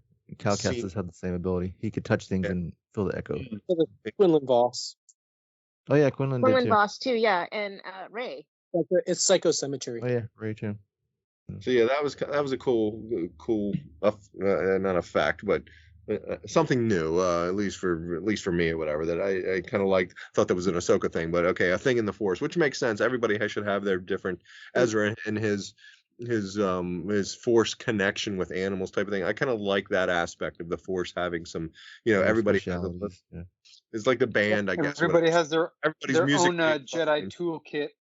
Yeah, everybody's musically inclined, but they play this instrument, they play that instrument, they play that instrument. The notes are the same, the mindset, the concept's the same, but everybody does something a little different. I kind of appreciate that aspect of what they've done with characters in the Force. Like Anakin had visions, so they all have their own different things. So one of the things I was worried about in this episode, in this whole series, was time travel. So when Morgan said Thrawn calls to me across space and time, my heart rate kind of spiked, because I do not want to see any time travel in Star Wars. Like, Agreed. The world's fine. It was animated. They destroyed the entire thing. Dave Filoni is even on record in interviews saying that was a one and done thing. That's why we destroyed the temples. But when she says space and time, I'm like, please don't even hint for that, man. I do not want to see Thrawn trapped in the past or something ridiculous, unless, because we know we don't refer to time as far as the Star Wars galaxy, because for us to travel across the galaxy is thousands of light years, but they don't consider. We've lost Ryan. Oh no, Ryan! He's gone to the unknown regions. What is that? What is that symbol? It's gone paused, isn't it? It's A like communications disruption can only mean one thing. Yeah, exactly. What about the droid attack on Ryan? Are you back, Ryan? Are you back? Oh, I think he's back. Yes, literally, he's gone to the other galaxy already. Well, just someone dispatch the search party to eastern U.S. When they said space and time, I just thought about Doctor Who, and then David Tennant was talking for Hu Yang. So. Yeah, I didn't think too much about the time. Yeah, she's in communication space. I need to go back and listen to it to the time. I was just thinking that it's a long distance away, and that there's going to be a time difference. Time takes time to light travel. years. So there's going to be a time distance. Yeah, time for the communications to happen or whatever. But who's talking to her though? It's not Thrawn. It's somebody else. Unless they have like a phone or something. He's every voice in her head. And I was thinking that too, because like he would want Thrawn to come back to rebuild the Empire. Like to help him out. So there's no connection between Palps and Thrawn. None. Well, he was his boss. Not yet. But that's been separated because there's a line in there of your how they get from that TIE Defender thing that he loved versus the Death Star was, there's a line in there about the Emperor's not happy with your project, blah blah blah, and then it blows up and goes even south, even sideways or whatever. So I don't think there's much connection between the Emperor and Thrawn, especially when Thrawn's repeatedly failed over and over again. Yeah, exactly. I don't know how the fans freaking love Thrawn, but I don't know. But in the finale, he is directly communicating with the Emperor. The Emperor shows up and talks to Ezra, and Thrawn's like, "Here, talk to the Emperor." And the Emperor shows up with a hologram. So he was in direct communication with the Emperor.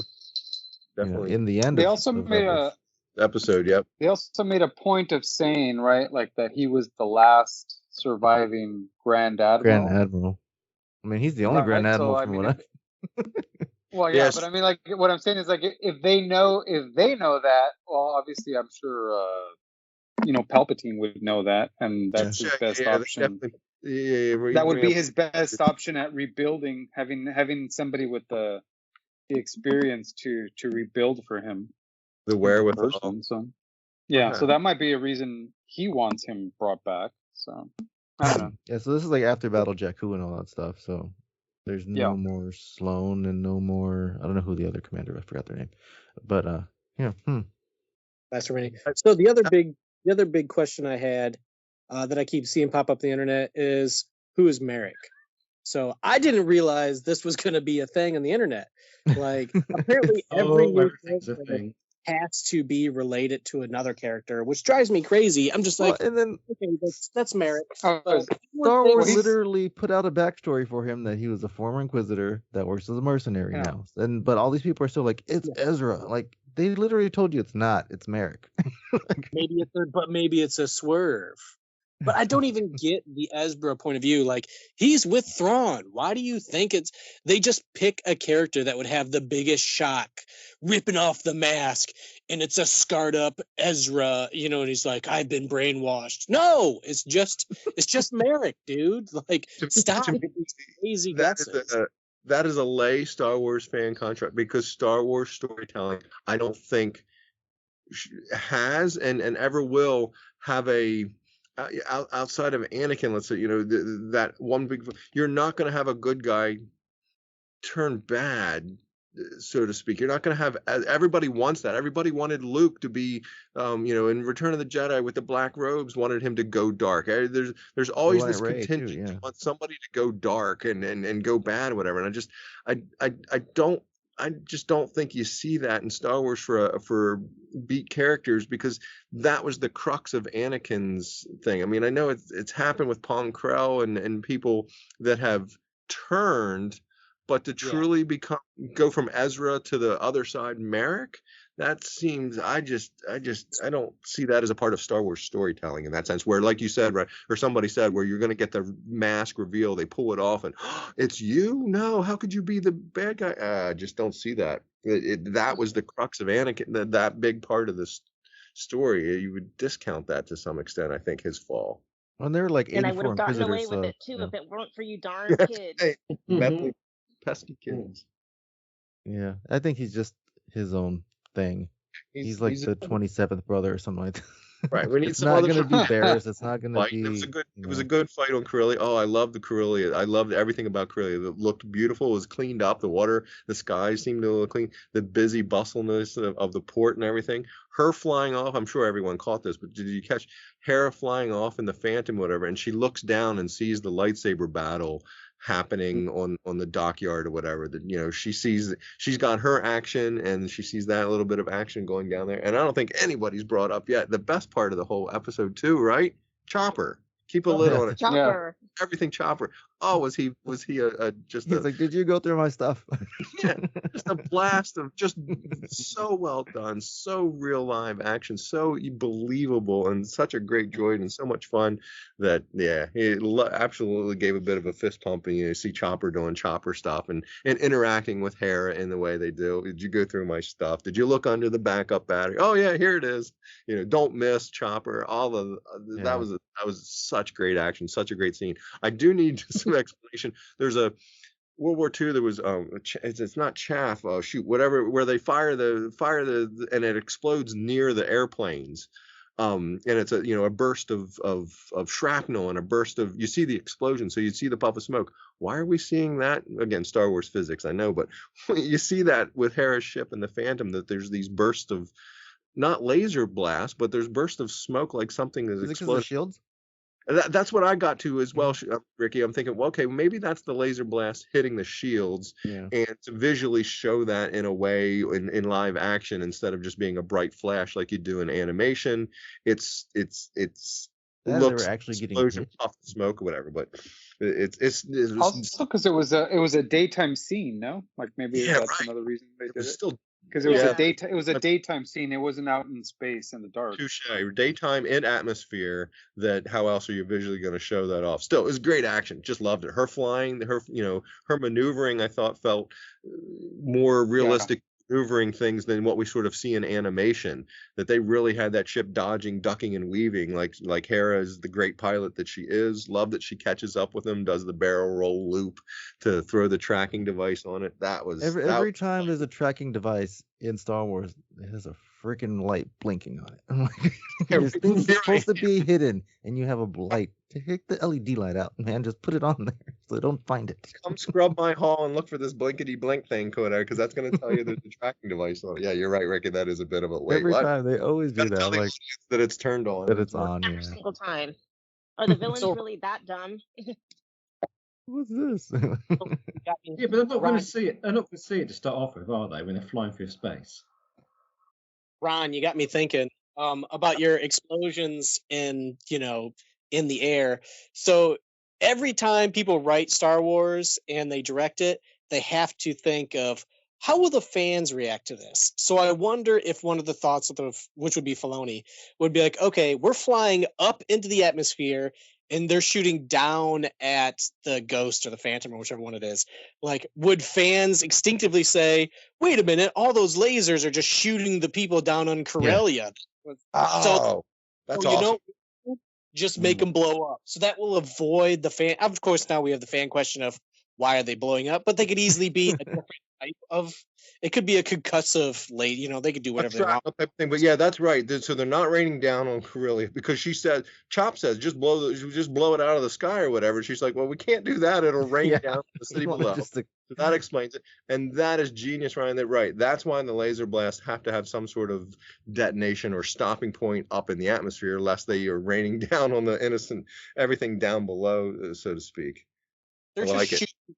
The fans would just be like, well, now they're just shooting Corellia, which when you're stealing a hyperdrive, I'm sure you could easily explain like, oh, yeah, so they don't care about collateral damage. But I think as a writer, you're like, not only does it look good and give it that World War II I feel. mean, all those workers were Imperials anyway, so.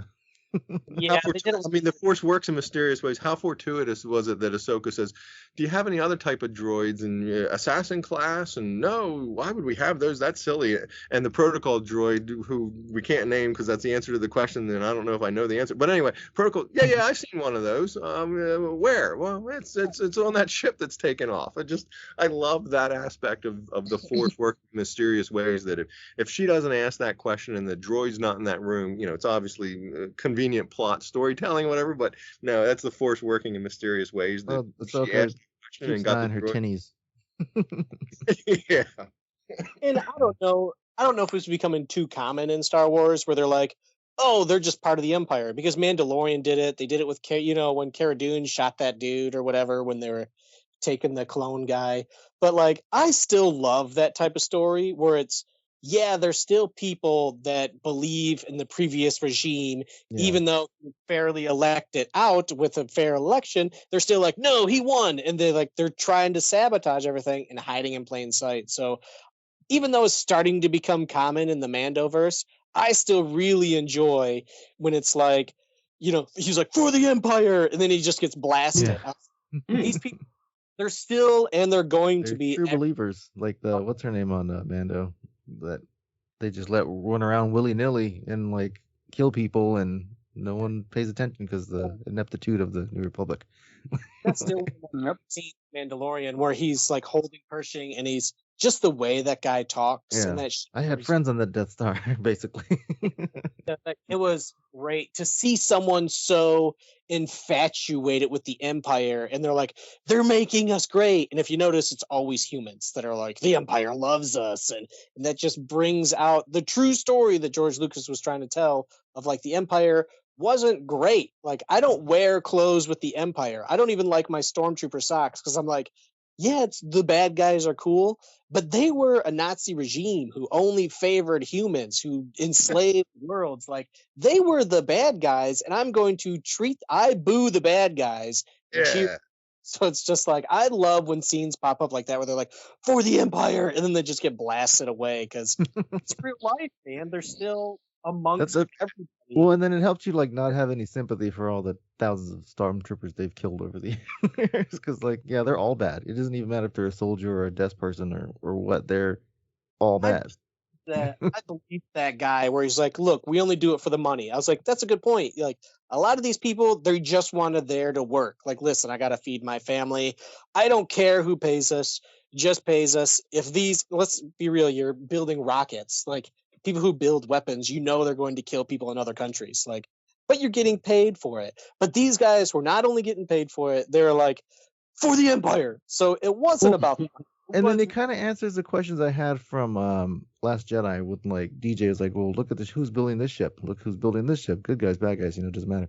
Like, now we know that's how they did it. They had people working in these factories building stuff like on the sly, And I like the part when Hera was like, oh, well, I clear it then, I give myself clearance. He's like, well, you don't have authorization. Yeah, right.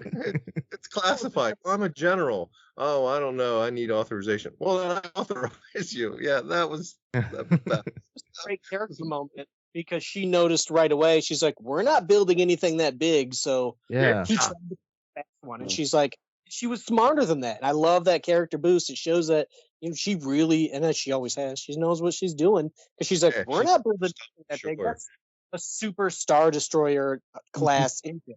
It needs to be torn down. He's like, we've built 6 or 9 of them already, and she's like, that's an SSD hyperdrive. Like, yeah, that was a great moment. It's very throwaway to anyone not truly sort of paying attention or fan or whatever, but that is a great. Wait, what? We ain't building anything that big. That was a beautiful character moment, as you point out, right? For Hera to recognize that.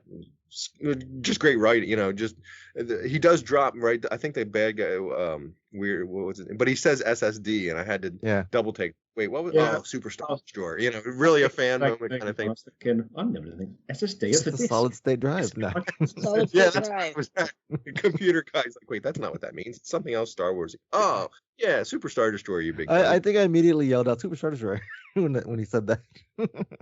To the lay fan, it's just, I don't know. They took the engine out of something, but for the rest of us to know what an SSD, it was just that whole Corellia scene is gorgeous to look at. Some great writing, some great action. Loved Ahsoka doing the lightsaber cutting, smashing through the glass, jumping out to try to track down the ship. Superhero role at the end of the fall. Everything, that was fun action. It was. I like the conversation between Sabine and Hu Yang, and he's like, You're probably the worst Padawan I've ever seen with the least amount of force ability. She's like, thanks. I've seen I say that about Star Wars movie. I say that about a lot of things. Something has to be at the bottom of the list, or else you don't have a list. Somebody has to have the lowest Right. mid encounter, have the lowest amount of force volume, but still a force sensitive person being trained in the Jedi arts or whatever. So somebody has to be at the bottom. Some Star Wars movie, if you're going to rank them, something has to be at the bottom. That doesn't mean it's bad. It's just on the bottom of that list. It doesn't mean she's bad in the force. It just she's not as strong. She's not, if you're going to create a list or have a ranking like that, or whatever, something has to be at the bottom or it doesn't work. So yeah, And I got it's no Chirrut problem and with it's the bean. And they say the force. How do we come to Sabine? That's another thing that I want to see or find out is how do we come to that? Because there was no, I mean, other than the fact that she inherited Ezra's lightsaber and had previously had the dark saber, there was no real force sensitivity about her. We saw the her jump Mandalorians. around and flit around and dodge. We saw Yeah, early in the that but- I remember And fans. I sort do of think like, that's "Oh, like a just- way of Filoni explaining that. Like she has Yeah. some physical those force big, ability, those big but jumps. Yeah. Yeah. Mandalorian. It was always chalked up as Mandalorian training and Mandalorian, but it turned. There's a little bit of some I always force. just chalked it up to that it was a cartoon. Well, That's yeah. what I kind of chalked it up to. Yeah, but, there's that too. But You don't think uh, force sensitivity, do you? I don't- pardon? What was that? You don't think she's actually force sensitive, do you? Like I her midichlorian don't, count but is low. they seem like they're alluding to that she can, I guess, with proper training and concentration, she can tap into it. That's what it seems like they're alluding to. But I mean, I never had any. Her instrument in the band would be the deciphering. Let's say that's her strong. Yeah. That's her Yeah. force ability, if you will. That she's very good at that. Why not? Well, I sort of described the Because- force was in everybody. You just needed some training, some guidance. And some were Yeah. strong athletic ability, some are strong music ability, some are strong. Everybody can play an instrument, everybody can play a sport, but some are better at others. But with training, you're not going to get to the elite level, but you can get to a good level. So You can yeah, get there somehow, yeah. And like, force ability. why Yeah. does she need it at all? I mean, because she was a Mandalorian. She is a Mandalorian. So if anything, she should focus more on that. I would feel, like tap into her. Well, so I think she stepped It's like away. reverse Grogu, because Grogu is a Jedi, but he wants to be Mandalorian. Yeah, and he's a yeah, Mandalorian exactly. trying She to be a stepped away Jedi. from the Mandalorians and she came over to the Jedi team. You know what I Grogu mean? not a It's just Jedi. I don't know. I But find he's all of force that sensitive. interesting and curious. Like, what drove all this, or where exactly is it going? Like, why does she need this training? And maybe that's at her all? hindrance You know what because I mean? her Mandalorian background, maybe that's Yeah, the thing. I mean, she must have some kind of latent force abilities that that Ahsoka Ahsoka picked up on. sensed or something. Because Yeah. I mean, why else would she bother to try and bring that out in her? Well, we do see that in the Part of the episode. development of her character that we're gonna get. We do see that she Mhm. does have dreams or visions. Maybe she started telling Ahsoka that, and she's like, "Well, maybe you have force ability," and that's where it started from. Because the Yeah, episode. maybe. Or maybe Maybe. she's having dreams. I had a dream that I was exploring a forest last night. It doesn't mean I have force ability. Like she's It means maybe. you're a wizard. You're a wizard, Harry. I wonder if Ahsoka started training Sabine just as in a remembrance to Kanan. Like he died, he was if I'm not mistaken, he was training her, right? Or was it Ezra? See, Ezra. the thing is, He was training Kanan her. was training her basically not to develop her into a Jedi or even, work with Just the to be able Force. to It was wield the more sword. just about to be able to wield the dark saber, Yeah. because it was important to her culture as a Mandalorian. So, but there was no real, like when he would train her, it was no real discussion about tapping into the Force. It was about her just, kind of focusing, and calming herself, but not tapping into the Force. Like he Well, and never see, and went there's in, there's a nice you'll- parallel you'll- with that too, because in those episodes he didn't want to give Sabine a real saber. He didn't want to give her that. He was giving her like the dummy Right. sticks, and then The- she was getting frustrated because he didn't trust that she could do it. Right. I kind of see the same thing Yeah. with her and Ahsoka when training. She didn't really 100% believe in her that she could do it or something bad was going to happen, because of Ahsoka, what she already said in Mando, that if she's seen Jedi go bad with attachments and stuff like that. So maybe there's something to that. Now I go Yep. back to those episodes of Mando. Maybe she's not she is talking about Anakin when she's explaining that to Mando, but maybe she's also talking about Sabine, Yeah. But the thing is that now, like, say Sabine has Ezra's lightsaber, right? So if it's getting trained to use the lightsaber, they seem to, when they discuss, their master and apprentice relationship. I mean, it just basically, to me, it would seem like it's just basic weapons training. It's not not the type of training where you need to develop a master and apprentice. It's just you're not talking about the Force. You're just talking about wielding the lightsaber. So it's just And weapons maybe training. because she did have that training from Kanan for the darksaber, maybe when Ahsoka saw her with Ezra's lightsaber and she was able to swing it around and do like kind of expert, in an expert way, that she's like, oh, well, maybe you can be a Jedi, because not everybody can pick it up, Lightsaber combat. Maybe. Just train him in lightsaber Right. combat. Like even Luke just swung that thing around, like, like he wasn't really being very elegant with it, He was like a Right. blunt instrument when he had it in his hand. But yeah. Yeah, No, that's exactly. He was like this whole looking thing down is the something barrel I'm very interested in seeing. Yeah. Yeah, I'm very interested in seeing where it goes or where it came from, or like, just, I don't know, how all this came about. So Well, the one thing hopefully, that I wonder that I brought up at the beginning is where this is all going. And my original thought was the Mando Avengers movie would lead to a battle with Thrawn.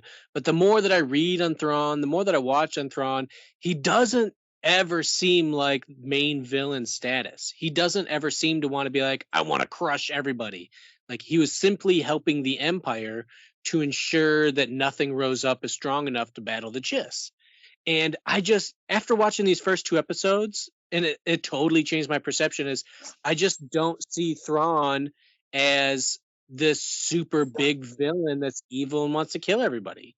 He's been gone right. for 10 years, and is he going to return and be like, it's time for the Empire to rise up and give a Hux level speech? Like, I just don't see that with Thrawn anymore. So I'm really intrigued of what's going to happen with Thrawn and what's going to be. This might be something from another galaxy coming to ours, and that might be the Mando Avengers threat, is Yuzong Vong or whatever it may be from another galaxy, because I just don't see Thrawn being a Thanos level threat. Oh God, if they're gonna make the Yuzon Vong war canon, I think I'm dipping out. Or the Rakata. I mean, or the Rakata is another one. So Well, I mean, they kind it of could be a lot shown of the things. what were those thing the Usalaris, the worm, the snake things that that he would wear around his neck. I mean, he kind of had those statues in Rebels behind him on his desk, so those kind of exist, in universe. So maybe he's gonna come back with the whole bunch of them, or he's gonna clone. And Morgan did say that the planet on the planet Cetos, and what did they call it? It was the reflex on Cetos, the Stonehenge. It was built by people from another galaxy. So someone has been to our galaxy before, and then remember Balin calls it the path to Peridia. So there's all these big words like coming out and ideas and Jedis, and they're like, oh, those are just stories. And Morgan's like, well, all stories are bound in truth, which calls back, maybe not a callback, but it reminds me of the High Republic, to where it's like, oh, the Shri Karai, those are just, riddles. And they're like, no, they're actual real monsters type of thing. And the path to Peridia was a story of, little Jack Warner, whatever. But no, all that's based in truth in some way. And I just don't see Thrawn as the ultimate Thanos buildup. There's only 6 episodes left, right? Yeah. So are they gonna build up Thrawn and have all this big battle at the finale in like 4 episodes or 6 episodes? No, I don't think so. On to I think he might not even appear till like the very So end. like the last couple episodes. Yeah. Possibly, yeah. About to travel there. To be the big bad of this episode, of this particular series, but he's not like the big bad of like Star Wars. Yeah, Thrawn's never been that. He's always just been a general who supported the Empire. He may not have agreed with Palpatine, but he was just like, he did what he was meant to do. He's like, well, my job is to protect the Empire. And reading these books, he specifically says that he almost wants to monitor the Empire, squash any uprisings, so nobody goes after the Chiss. We know he fails. because the Empire didn't come back. I mean, unless he has something to do with Exegol and all that stuff. But And they're introducing all these species from outside the galaxy. There's the Rakata. You have the Chiss, which was never explored in TV. And now you introduce the Grisk, which may be, it's in the Thrawn books, the Grisk, who's in the unknown regions, who's a big threat to the Empire. I haven't finished the book. And I'm pretty sure the Grisk were the ones that were teased on that video game trailer we saw last year, where it was like a big High Republic tie-in trailer. oh, that Eclipse one. Next gen, like those were the Grisk. So I mean, there's all these other species we don't know anything about. I just don't see Thrawn as like Hux. I just don't see it. He seems And too he's calm. older now too. Yeah. The other thing, Thrawn is just not interesting in my opinion. He's a destiny. I don't see him fighting, Grogu all at once. I don't see him fighting Mando, Boba Fett, the Republic, fist fighting everybody in this big fisticuffs. I just don't see Thrawn as that. Like he's a brilliant strategist, sits behind a desk. So I just really don't know what's going to happen with the series and if Thrawn's even going to be a bad guy anymore. Hmm. The Empire's gone. Back as the good guy, and then Ezra's going to be the bad guy. Yeah, why did there's no way if the Empire's dead and gone that he would come back and be like, I'm going to carry on what Palpatine was doing, because he was helping Palpatine because Palpatine was pretty much learning from the Chiss and helping the Chiss. Like they're kind of helping each other and staying out of each other's way type of thing. Keeping your enemies closer type of thing. So it's I don't know what's going to happen to Thrawn. I'm very interested to see how he turns out, and I want to be impressed. I know I crap talk on Thrawn a lot online and on the page and everything, but I'm ready to be impressed by him. I want to like him. I'm an open book type of thing, so we'll just see what happens. A lot of mysteries, other galaxies, Thrawn, Path to Peridia, Reflex on Seaston. Like, there's a lot of great stuff in this series. I think this series is probably going to end with Ahsoka's lightsabers turning green again.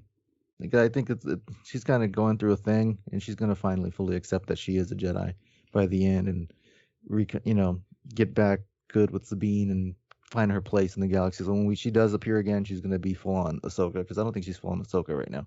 She's still going through some stuff, and she didn't like the way she treated people. She's obviously still really negative. She's like, the Jedi are dead and gone. Well, then a couple conversations with Luke, and that could change your mind. And we still have a 20-year gap before The Force Awakens, or 14 years before Luke runs off on his own. So they could have a ton of battles type of thing. We could have a big thing with Luke and everybody battling something. I don't know. I mean, that's high hopes. That's getting a little carried away, but like certainly intriguing. The future of this and just the history that it's adding to Star Wars is what I'm most intrigued about. That and like I said, Sabine's music. That stuff is great. Waiting for the soundtrack.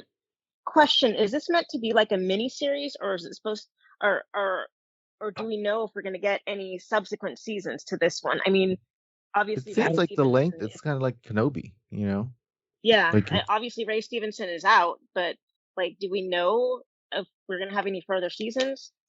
I don't was think wondering- they've gotten there yet. They haven't said, but I would assume so. Yeah, Okay. because Well, I mean, obviously that's all on a pause right now, but I couldn't remember if this was meant to be like a one-off thing or not. Like, I think the only thing that they ever said was going to have a season 2 was Andor the whole time. Like, they've never said anything about Really? anything. Yeah. Yeah, I don't think thought we've heard Kenobi anything. season- But Ahsoka in the movie, Yeah, or like the so- speculation, I guess. In Mando, or I thought did- Kenobi was the one that they rumored to get a came out and season 2. said was a miniseries, but yeah, now there's murmurs that there may be more. So I don't know. Yeah. Who knows? I guess it depends how well Right. it does. Always in motion in the also- future. I don't think that And matters. also, They have a there's total the story. writers in the SAG after strike, so we're not going to get anything for a while. Yeah, we're gonna lose a year for sure. Because remember, this is all leading to a Filoni movie, which has to be an Avengers style movie, and we all know Mando's getting a bunch of seasons. Maybe Mando's going on break because he's got his feet kicked up, type of thing.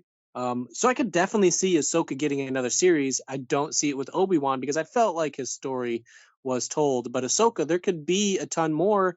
And who knows what the passing of Rey means? The actor, I don't know his last name. Yeah, Stevenson. Ray Stevenson.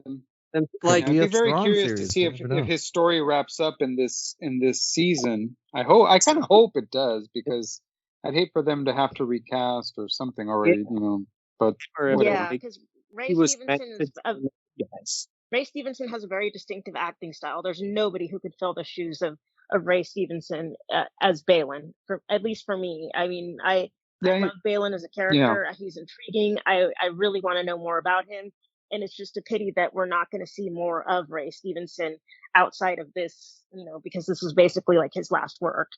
Yeah, yeah. And I mean, he had like a distinctive presence too, So it's, Yeah, it's they, not Yes. that they've been easy just showing they've been to showing recast Punisher him. Warzone on TV recently, and like he's just like he's just on screen. He takes over the screen every time he's on. Yeah, So Yeah, he's got a lot absolutely. of charisma. He's wonderful. Or yeah. was wonderful. I mean, he was one of the best things about Rome for me. Like Titus Pullo was my favorite character in Rome, and he was fantastic. He was like the number one reason for me to tune in. Yeah. The one thing I was thinking was like, just because I'm like really bummed, because like I really like him and I really like his character now that I've gotten to see it. And I just keep thinking, man, how are they gonna square this, with him passing? So I just keep thinking, I was like, well, maybe, his which we spoke about earlier, somebody brought it up, the fact that, he is no longer a true Jedi, but he still has respect for the Jedi organization. I just kept thinking maybe, his Padawan, what's her name, Shin. Maybe at some point there'll be some sort of, because he still feels that way, but she's sort of been trained a different way. Yeah. Maybe there'll be some sort of a fallout, and she'll take him out, or something like that. I'm just thinking this as a way for, for his story to wrap up by the end of the season. Because Right. not that I Because want him nobody to, saw but that I coming. just. Yeah, no, of course not. So I don't know. Who knows? But whatever it is, it was just a really, really sad thing to happen. Especially given Right. how well the character, turned out. So. All right, Steven, do you want to go Okay. through the? Do we want to squeeze in some 10 or 15 minutes more? Have nobody's got anything else to go to? Nobody listeners got anything else to go to because they can just press pause and go and do off to some play game later. Should we have a go at the Red Blades? We'll have a lot more to talk about. There's a lot of good Inquisitor info in that book. I must say. Let's go for it. Okay. So where's Ryan? Is he there?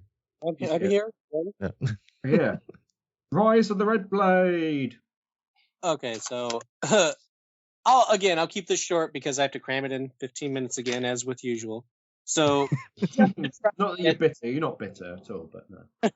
I'm going to try to just get people to read the book. So it's very central character focused. Like it's only about Iska Ekaris, who's one of the characters. And just so people know the timeline, again, she was a Padawan before episode 2. She was in the Battle of Geonosis. She experienced all of that. It tells her story when she rose up and got assigned a Jedi Knight the same day and way that Anakin Skywalker did. So this book is loaded. So if you like Clone Wars era, this book is loaded. Completely Clone Wars. Like it is. They talk about Pon Krell, Anakin, Jocasta Nu, Mace is in there a lot. Yoda, Ki-Adi-Mundi, Grievous, and like you said, Mace Windu. Like they have conversations or name drop all these characters a ton. And like me, who really isn't a big Clone Wars episodes fan, it was great to see. I love the expansion of Star Wars, and it was great to see everything connect back to each other because that's what I love is the connectivity and the discussion of Star Wars. So it has her story go through there. It has her experience Order 66. It has her joining the Inquisitors. So you get a behind the scenes story of the Inquisitors, behind the scenes of Geonosis. How they work, yeah. Behind the scenes of Order 66, how they work, lots of battles. And like I said, it ends without any real cliffhanger. And the only surprising part is that it ends in a Vader comic that was 4 years ago or something like that. That was the biggest shocker, is that I'm glad I didn't remember the Vader comic because, and here's the big spoiler for the end of the book, she ends up dying, with almost like her love or her love interest type of thing because of Vader. And that was shown in the comics 4 or 5 years ago.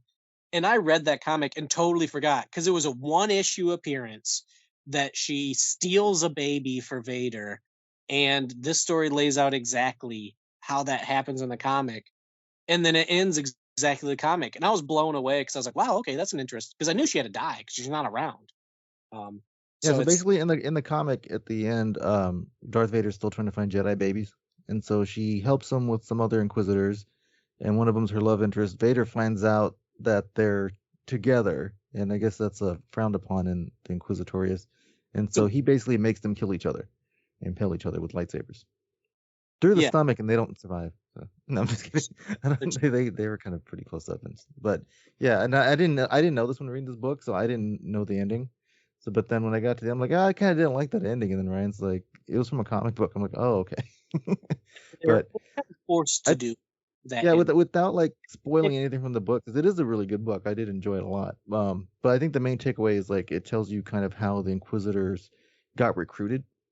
And so like with her instance, she's with another Jedi. They're on some planet doing a mission, and basically they just rushed all the Padawans when the war started because they were running out of Jedi. And so they knighted Anakin, they knighted all these other people, and she was one of them. And so basically they kept going on missions, and when Order 66 happened, the troopers turned on her, but when the clones came up to her, they actually had Palpatine appear on a message saying like, "How would you like to join us?" So that's basically how they recruited all the Inquisitors. He already knew what Jedi he wanted to recruit as Inquisitors. So instead of killing them, he stopped and was like, "Okay, you don't want to join us, or you're gonna die." And so of course, like she um, decides to join them, and because she was already kind of turning dark already as it was.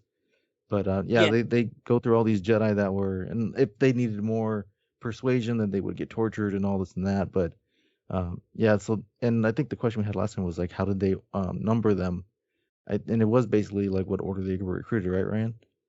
Yeah, because she chose the name like 13th sister because she didn't feel like she was a sister until I think she wanted to kill some Jedi or something. But then after she stole that baby, she's like, all right, I'm ready to be a sister type of thing. She's like, I'm ready to fully give myself to the Inquisitors.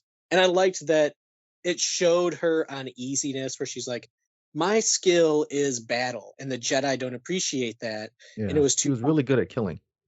yeah, and people were legitimately scared of her because of how good she was.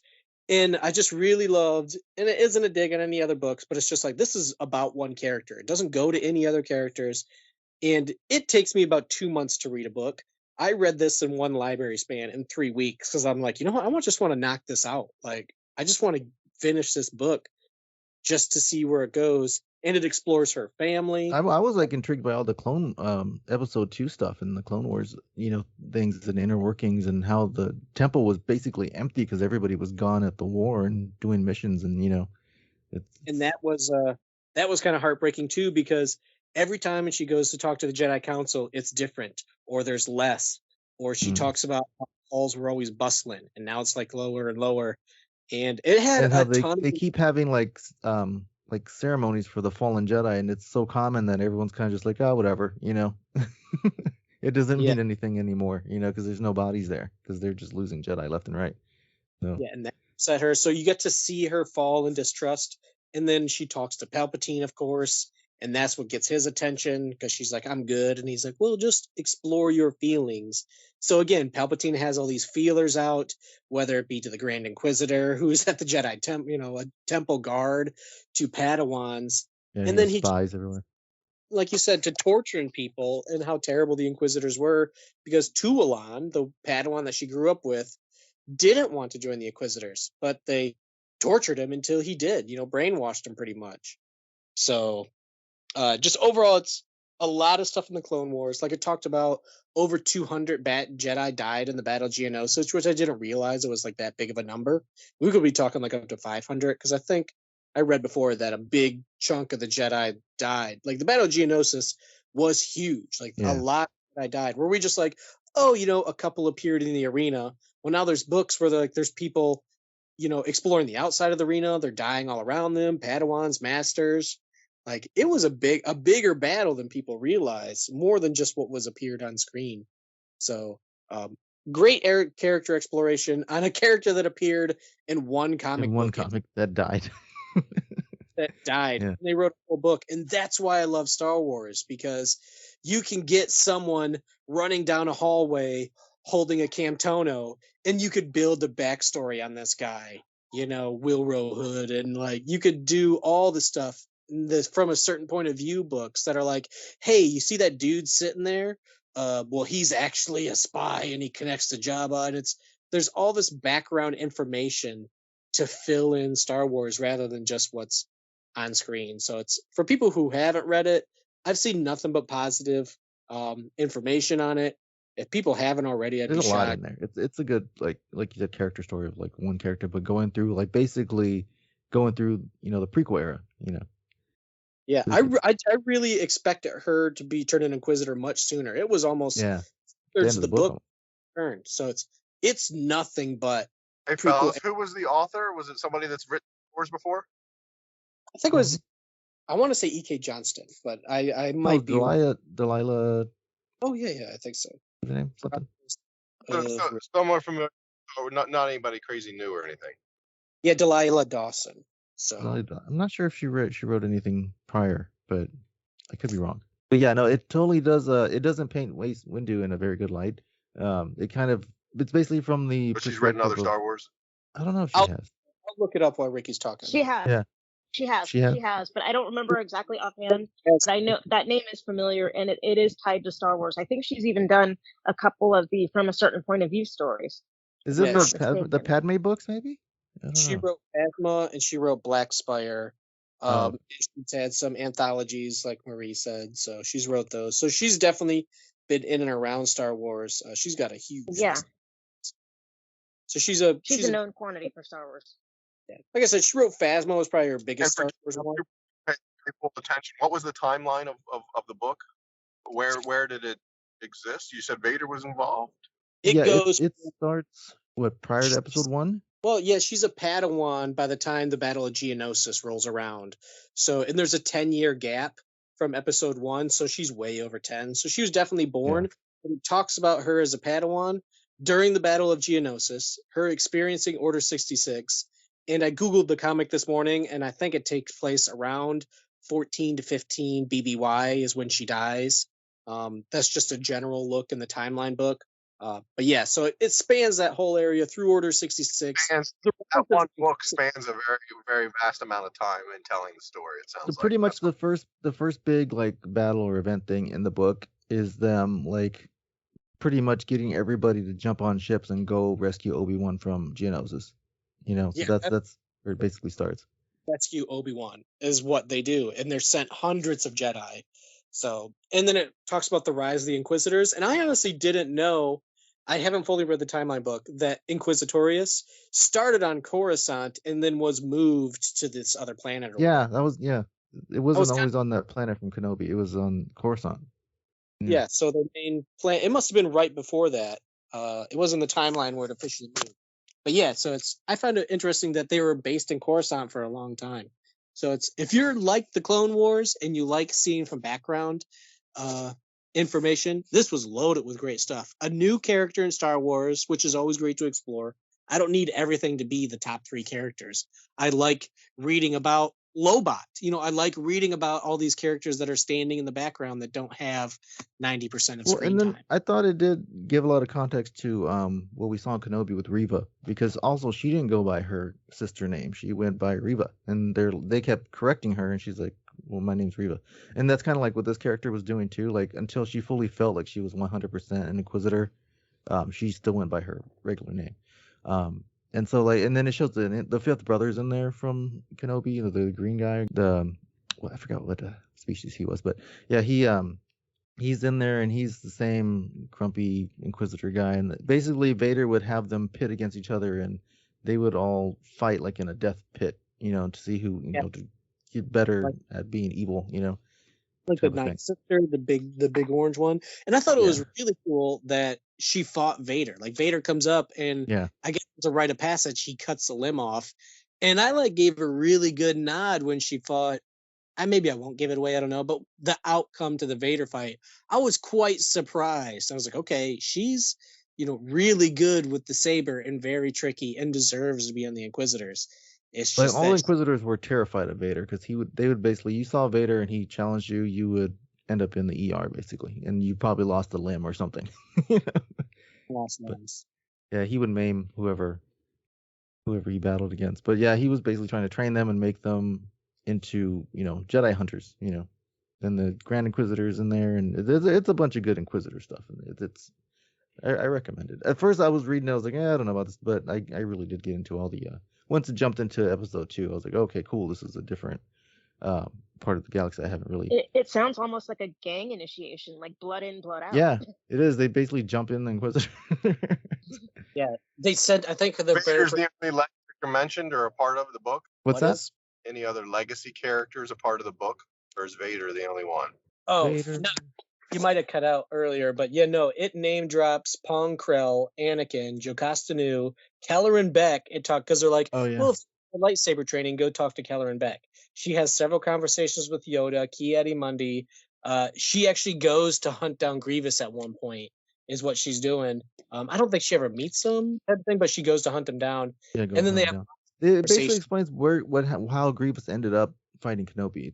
He was on another planet, and yeah, it goes into a lot of, and I think Kanan's master was mentioned in there. Sounds like it's name dropping a bunch of, and the conversation with Yoda, that was she went off to have a conversation with Yoda, or in the book it's her and Yoda having a conversation. That Yoda's in the book. Yeah, he's in it. They talk. Yeah. He's like on the Jedi Council, so she talks.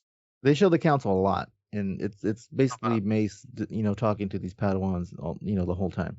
So in her specifically. With Jocasta, and I'm like, man, she's really Yeah, Jocasta Nu is not nice. Do you know any nice librarians? Sorry to all the librarians. Just trying to make a joke.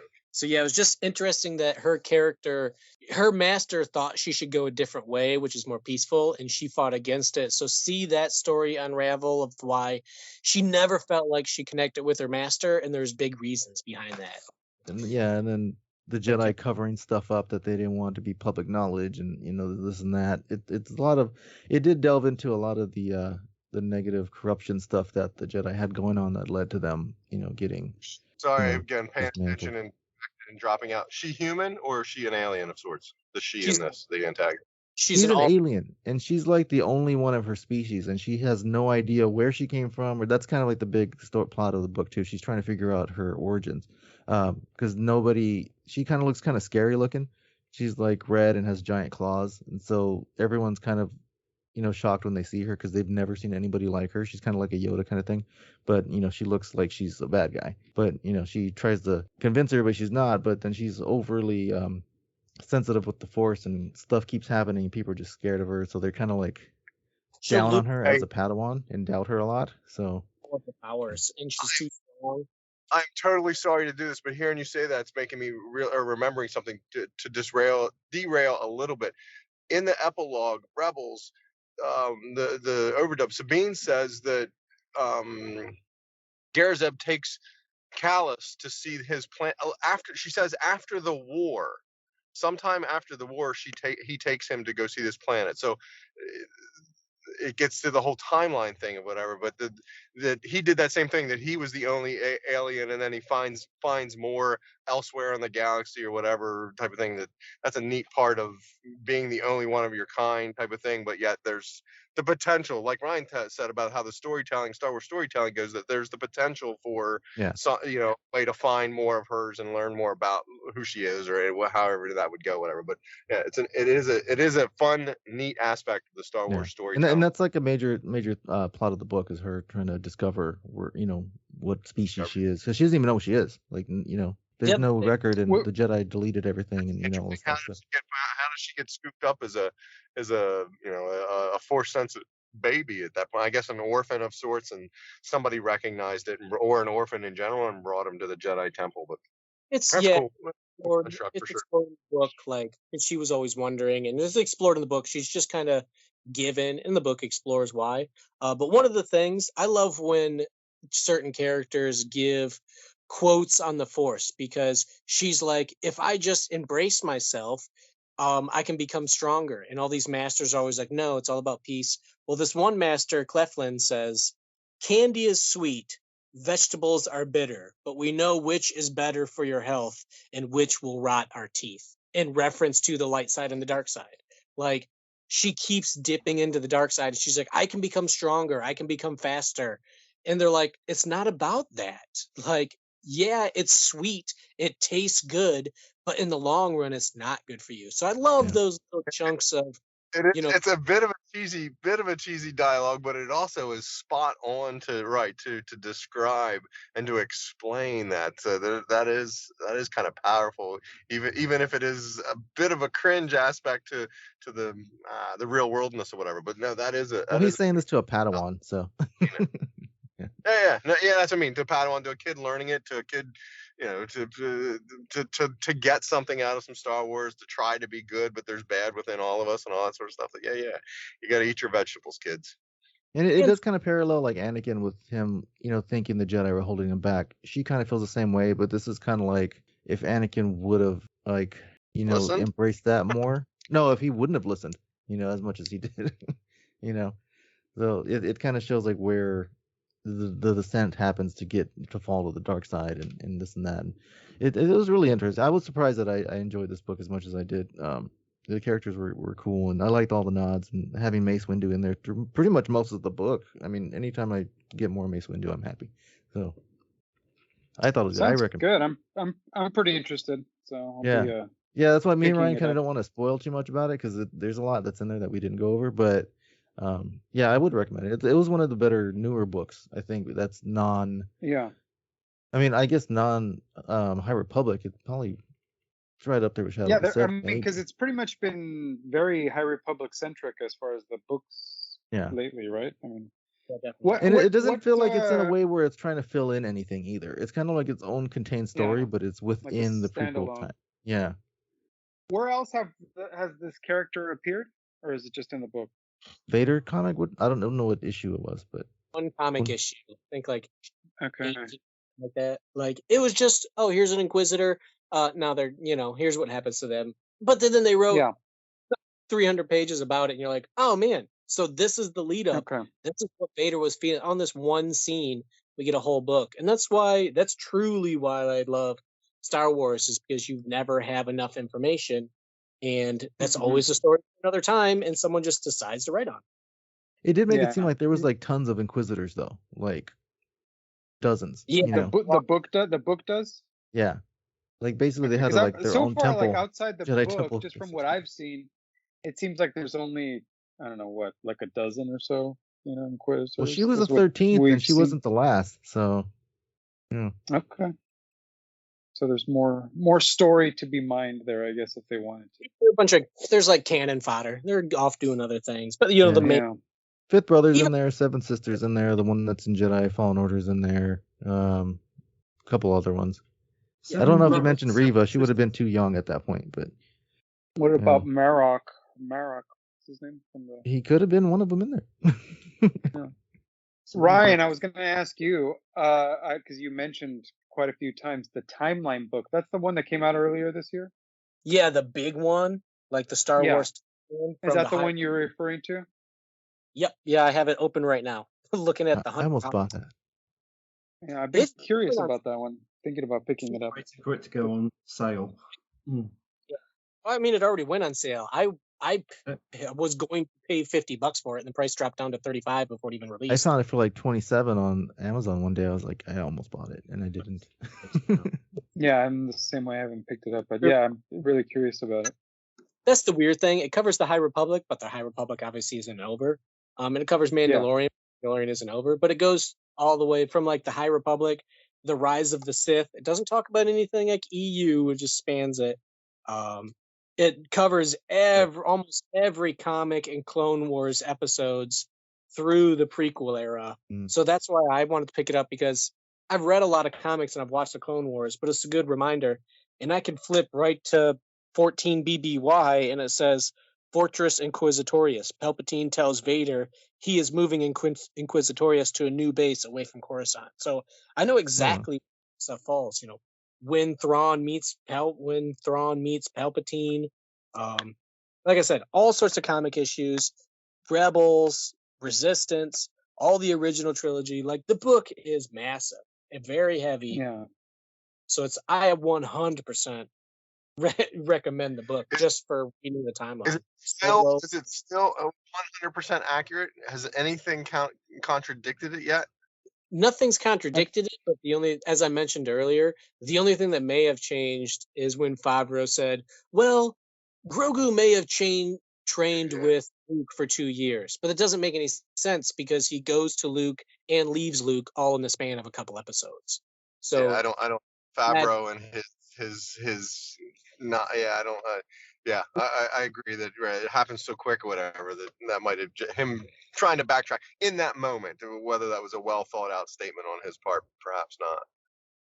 Yeah. So, but yeah, and then it goes all the way up to the end of the sequel trilogy. So nothing's been contradicted. So unless someone decides to change like a Is that timeline, Shadow of the Sith stuff in there, Ruin?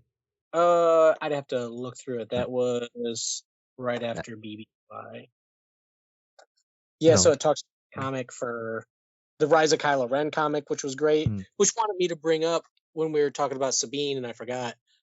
There's a line in that comic where Luke is talking to Kylo, and Kylo hasn't quite opened up to the Force, and Luke says something along that everyone can look into the Force, but just the door is open more for some people, type of thing. So it's like, and again, the Force flows through everybody. The Force is a whole other conversation type of thing.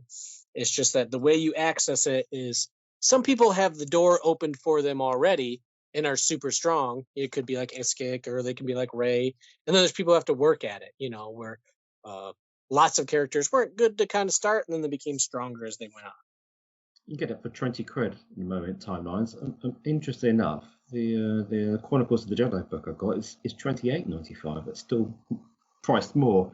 But we've got the this book's like £8. This book is heavy, dude. I'm telling you, it's I see. It says 344 pages. Yeah, it's cover night. Everything's detailed. Lots of pictures. The entire book is just a line. It's a large format book. Is it kind of tall? I know it is a bit. It's a tome, that's for sure, right? But is it? It's about a visual foot. guide size. Yeah, it's like a foot tall. Yeah, a visual guide size, exactly. So if you have a visual guide, it's that big, but 4 times thicker. Yeah, well worth. Wow. I'll have to get it. So on to questions. Sorry? Trivia. Before I ask Bing, I had a couple. I had some thoughts on Ahsoka that I want to bring up real quick, and just not not nitpicks, but what do you want to say? Just Ahsoka's ship flies vertically. It's Star Wars physics. Rebels, but when it flies, she puts it in a vertical orientation. But she's in the center cockpit. But when she lands, she obviously has to put it in a horizontal. Why not just fly? It's the same physics as Boba Fett's ship. Yeah, just thinking the same. Yeah, rotating inner ship part of it. So it's cool visually. But yeah, it's definitely one of those like visual, but that's what made me start to think, well, she's rotating that, but what is that gaining from a streamlined standpoint, I can fly through things easier standpoint? I'm tall and up and down, but I'm not wide. That makes it easier to navigate. It was just a weird wouldn't it? Very cool Fifth Element aspect. I don't think anybody mentioned that. I forgot to mention that in that map room in the very, very beginning of the first episode, just it felt like a Fifth Element. That's what my wife said that too. She's like, it's the Fifth Element they're finding. I'm like, yeah. I hope she has one match left in the matchbook so she can light the fire element thing, whatever. Yeah, and then stumbled the thing. Anyone pick up or otherwise have a weird? Why is he like squints his eyes at one point? I think, or he definitely blinks at it a couple of times. I guess he's just refreshing the optic sensors that he has because he's so old, or it's not one of his original, or it is one of his original parts and he has to turn them off, reboot them every once in a while so that they can see. It was just a weird thing to see in a droid that his lighted up eyes go on and off every once in a while. 75% original parts. How awesome did those droids look though that Ahsoka was fighting? They looked cool. I gotta say, on those droids, they really scared me how still they were standing. That just made uneasy. Yeah, just When that standing. one walks out, yeah, it's like And just the way Hu Yang walks, where he's got like a wobble, I honestly have no clue if any of these droids are people in CG or if they're 100% CG. Obviously, some of them are people dressed up because Sabine grabs one's back, but they look amazing. I can't tell, and they walk incredible. Hu Yang, I heard Hu Yang is sometimes it's a puppet and then sometimes it's CGI. So it's like both. He wobbles like a That's what I puppet. heard. So I'm like, that's not a person Yeah, walking. I couldn't tell really. I mean, I wasn't paying that close attention, but I mean, yeah, I found and that here I pretty am watching it interesting thinking it's just a robot. Like I got so like it's so good I didn't even think about how they did it. I'm just like, oh, it's a robot. He's talking. When that HK assassin first appears and he's walking towards Ahsoka and just like pauses, no breathing, no shuddering, just perfectly still. I'm like, man, that's really uneasy. What's the dude. line that they say, like Very- we or something? It is an uneasy, ominous aspect of a droid that we usually very fluid or whatever. But he just pauses right where he needs to be. Yeah. I'm good right here, waiting to defeat you or waiting to fight you. Almost like a The cat when it sees you and it just stops, you know. Yeah, right. And you don't know if it's gonna jump at you or if it's gonna take off, you know. Go for the jugular or take off. Yeah, that's basically my cat in a nutshell. So what did we name the Loth cat? What was the consensus, Stephen? We didn't. It's not going to be Tiddles. Lothie the Loth cat. Well, Marie had a good one. Loaf cat. The baby cat. I don't know. It needs to come up with something. Tater tot. Hodel. Tater Loft back. Hodel. Hotel. Hodel. No, Hodel. HTOL. Hodel. Is that its name? That's what I'm saying. The name is. Yeah, I have to come up with something. I can see some. I can see some cute plush toys coming up with. My daughter's in love with it. So. Yeah. Oh, they already did. I mean, obviously, yeah, they'll re-release or whatever. But when we did Disney's Galaxy Edge, I bought a loft cat, a kitten that if you pat its head, it purrs. I had to capture this video of it. It's a neat little. My wife's like, what is that? I've never seen that in Star Wars before. I'm like, oh, it's a loft cat. Come on, you would love this thing. It's a cat with chicken feet. Yeah. Yeah. If I ever brought Buggles in the live action, I'd die. It kind of looks like a gremlin, so I would say like Gizmo too. Yeah. Gizmo would be a good name. Yes, that's we should go for. Yeah, Gizmo. Gizmo. Yes, we'll go for Gizmo. I think that's brilliant because that's exactly what I was. You are not ready to own the Loth cat. Okay. I think next time I go to Disneyland, I'm going to go buy myself a Loaf cat. I think we're gonna have to too. And that's fun though. Not Let's plan just on for it, Ricky. Christmas. So like next time you guys are out there, let me know and I'll fly down and we can meet up and buy a Loaf cat. Buy a Loth cat. Have a Loth cat party. Crazy old Loth Loth cat cat party. lady. We can feed in green milk. The Loth cat adoption party. Like pound puppies, but Loth cats. And Yeah, I'm just like about 30 minutes away from Disney. So. Oh wow. Yeah. So. Oh man. 30 I'm minutes, game. which direction Let me know. though? I'm like what? I'm five I'm and a half hour north. drive? I'm north of Disney. Oh, so you're in 15 LA. minutes. I'm in LA. I'm like 15 minutes outside of what is it? I'll give you my exact direction. I'm Tony, what's your 15 physical address so we can say it on the show? minutes. I'll stop short of that. I'm like 10-15 minutes east of downtown Los Angeles and about 30 minutes north of Disneyland. So you can look it up on a map. Ah, okay. Oh, I would love that. See where- I would be there every day. I would be a pass holder. When I was working there, I was like there after work every day on my employee badge.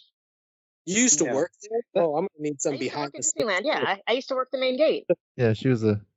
I want to know the underground paths, the underground trails. I want to know about all that stuff. We're gonna have to We don't have those at Disneyland. You're thinking Walt Disney World. Oh, they both don't do it. Dang, I want to. Disneyland has alleys. No, they both don't do it. Yeah, Disneyland has the alley pathways in the back that I've snuck into. Yeah, before. the Disneyland has those alley pathways, the backstage areas. I've been in the backstage areas. I actually saw them pulling the guts of Space Mountain out of it when they were reconstructing it for the 50th anniversary. I could see it from the backstage area from where I work, for the area where I worked. So I witnessed a lot of that when they were first tearing down Space Mountain to rebuild it. That was really interesting because it was kind of like open, and you couldn't see it from the park, but if you were in the backstage areas, you could see it. Was it like a skeletal Death Star? It was weird. It's weird seeing the space. If you look online, there's like video of Space Mountain in with the lights on, and or like that shows the structure, and you look at it and you're like, wow, you could like literally get beheaded because the rails are much closer together than you actually think they are. You know, the levels of the rails, they're much closer together than Oh, you really really? think they are, because you lose all sense of perspective when the lights are off. Oh. You don't know where you are. Yeah, so keep your arms down. Yeah, so really keep your arms inside the car. Hyperspace Mountain was Arms, so crazy with that because it and was like legs. pitch black. Okay, guys, we've reached the end of the road. But before we go, I've got to go back with the questions that I gave at the start of the episode for people to think about or just skip and find out. So, flipping it, I didn't put the answer here to the first one, but I think I know it off the top of my head.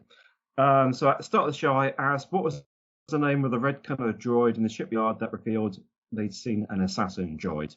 Ron said he thought he knew, but he'd keep I it. definitely. Was his name Snitch? Snitch. Yeah. I'm just about to get shot. C1. It was C1. It was Yeah, C1. C1B was my guess. Yeah, it was C1. I was Like, actually. I don't trust anything that's red in Star Wars. I was like, that Was it droid's just C1 or was it C-3PO in disguise? what was it called? What was the full name? It was just C-1 is what the subtitle said.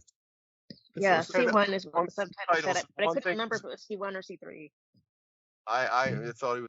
My guess was going to be C1B for whatever reason. The subtitles, Ahsoka's ship.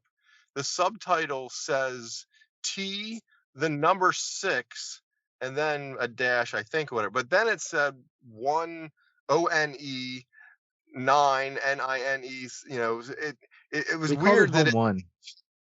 no, Ahsoka's ship had Yeah, a they called it designation Home One, didn't they? 61974. No, but what that's I'm the big No, cruiser. Home One was the Republic, the ship from Harris? Return of the Jedi, the big rebel Ahsoka's ship. ship is a fulcrum.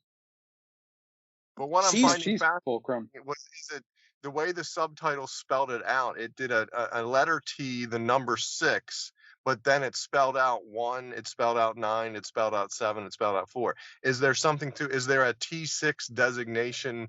They just chose to do it that way because it's the closed captioning, whatever. I found that interesting in having the closed captioning on, that they did a T and a 6, but spelled out the other numbers. That like we call them X-wings, E-wings, you know, is that that flying vertical wing but landing horizontal, is that a T6, whatever? It's a 1974, Ron? Yeah. I wonder if that's like anything to do with when George started writing the script for New Hope. The year. Clearly some tie to something with regards to the designation. There was another one that was G38, and I wondered what that was. You know, usually you got to make up some number. It's got to be something, Hamill's phone number for this cell block, or the trash compactor, or whatever. We'll find out. That's the beauty of Star Wars 2 and the behind the scenes aspect of things. Find out what those some sort of. Well, I just Googled it, and it says that it's the T6 shuttle. Okay, so that's why that's the one that it. Yeah, it's just T-6, and it says it's a shuttle, and it says Ahsoka uses it to get around, and it first debuted in the Clone Wars, and it was one of several ships used by the Jedi Order during the prequel era. And it is the same one they show in Rebels too. Yes, it says here that her ship was first appeared in the series finale of Rebels, so it's the same ship. Aren't the snow speeders T6s?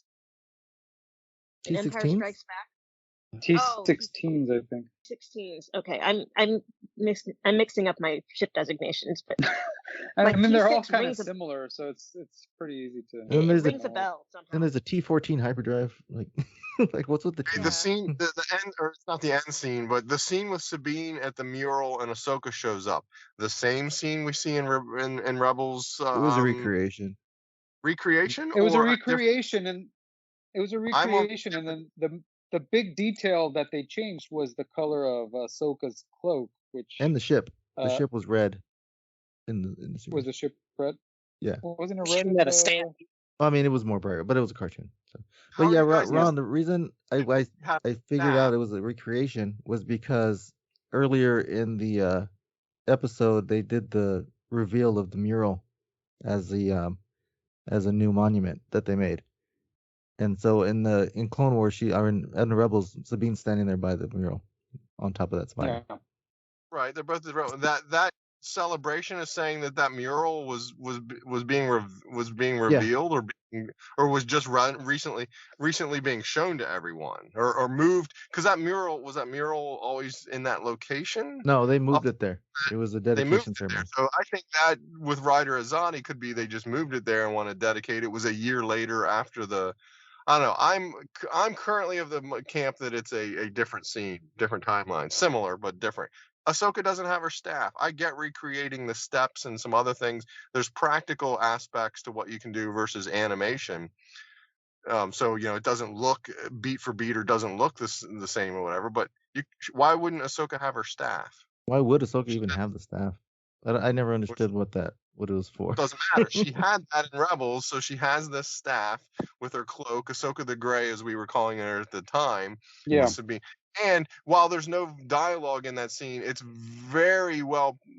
It's crafted in a manner that is Ahsoka's return. That Sabine is surprised to see her in that moment, in Rebels, as Ahsoka has returned. Hey, what's up?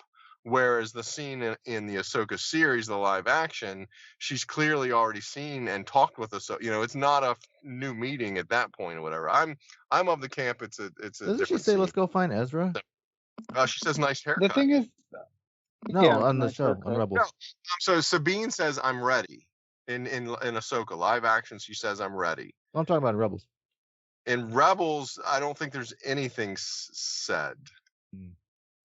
But she definitely doesn't say I'm ready. But anyway, Yeah, it's I think it's I just think a change, like the way they've made their changes from one medium to the other. Like when they changed what's his name on Mandalorian from the books, the guy who had Boba Fett's armor, spacing on his name. Oh yeah. Cobb Vanth. They changed Cobb Vanth. They changed his story a little bit, so now they're changing the story of Ahsoka and Sabine taking off a little bit. I think they're just recreations. It's the same thing, but they're just. I mean, different. he's allowed to his liberty. The only I push on that is it's both were Dave Filoni. That it'd be weird for him to change his own thing for what reason versus the Cobb Vanth was a book years ago character. Yeah. Changed Well, to maybe fit. Dave changed his mind or came up with more ideas. Yeah, it came with changing. Anyway, I will still be of the camp. It's a different scene until something wants to say otherwise. Well, and just yeah. Something to be discussed. Tune in and watch. Okay, guys. Yeah. Did we get both questions answered? No, we we just haven't need a yet. second. Just so it just doesn't end up being a marathon. The other question was how many words were in Ahsoka's quote crawl. And let people just have a quick guess. 239. 38. I need to know, were there 3 paragraphs or 2? There were 3 paragraphs, yeah? 3. I think 50 or what I think there were It's 5 more than words. 88. I told you it's more than 88. Oh, it's more than 88. 5. So 90. Let's go 92 112. for me. Okay, what's What's everybody saying? Quick. 129. 129. I said 129. Well, 112. you'll get your guesses anyway. It was 107. Oh wow. I win. 92. Price is Right rules. Yeah. I said Okay. 112. That's only like 4 So off. thank you very much, everybody. It's just a quick. So have a quick goodbye from everybody. So it's goodbye from Tony. Goodbye, everyone. I hope to see you next time around. Great Yes. hanging out. Don't be a stranger. Marie. Hasta la vista, people. Yep. I agree too. Ricky. Bye bye. See you real soon. I don't- But off to Ryan. I'm hungry. And to Ron. Cheers, everyone. Always a pleasure, Chancellor, fellow senators. Good time. And it's goodbye for me. Goodbye. May the force be with you all. Until next time. May the force be with you. Bye. Okay. Bye. Bye-bye, everybody. Go switch off.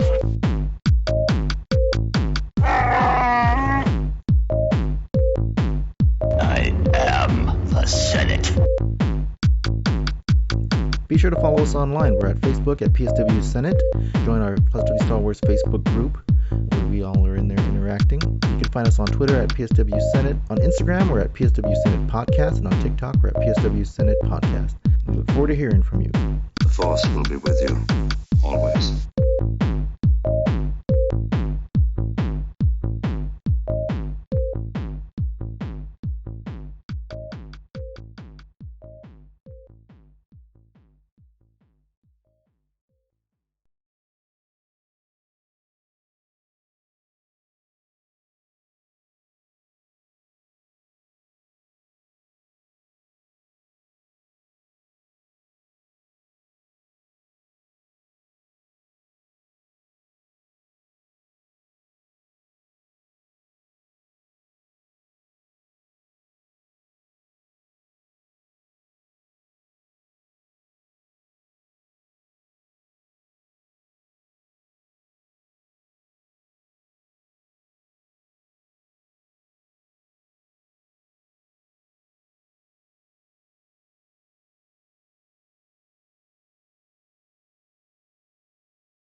Oh no, I've double clicked. Oh no, it is still.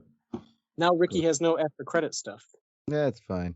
Oh no, well, we haven't started yet. We still started yet because we're still going. We're still going. We could turn the echo. Echo's back. Yeah, that echo's back. Echo's back. Well, I wanted to give him something for the. So is Fives and Jesse. It's that chip. It's the that chip in the head. Echo needs to join the Bad Batch. Echo gone? Actually, the Fives didn't have.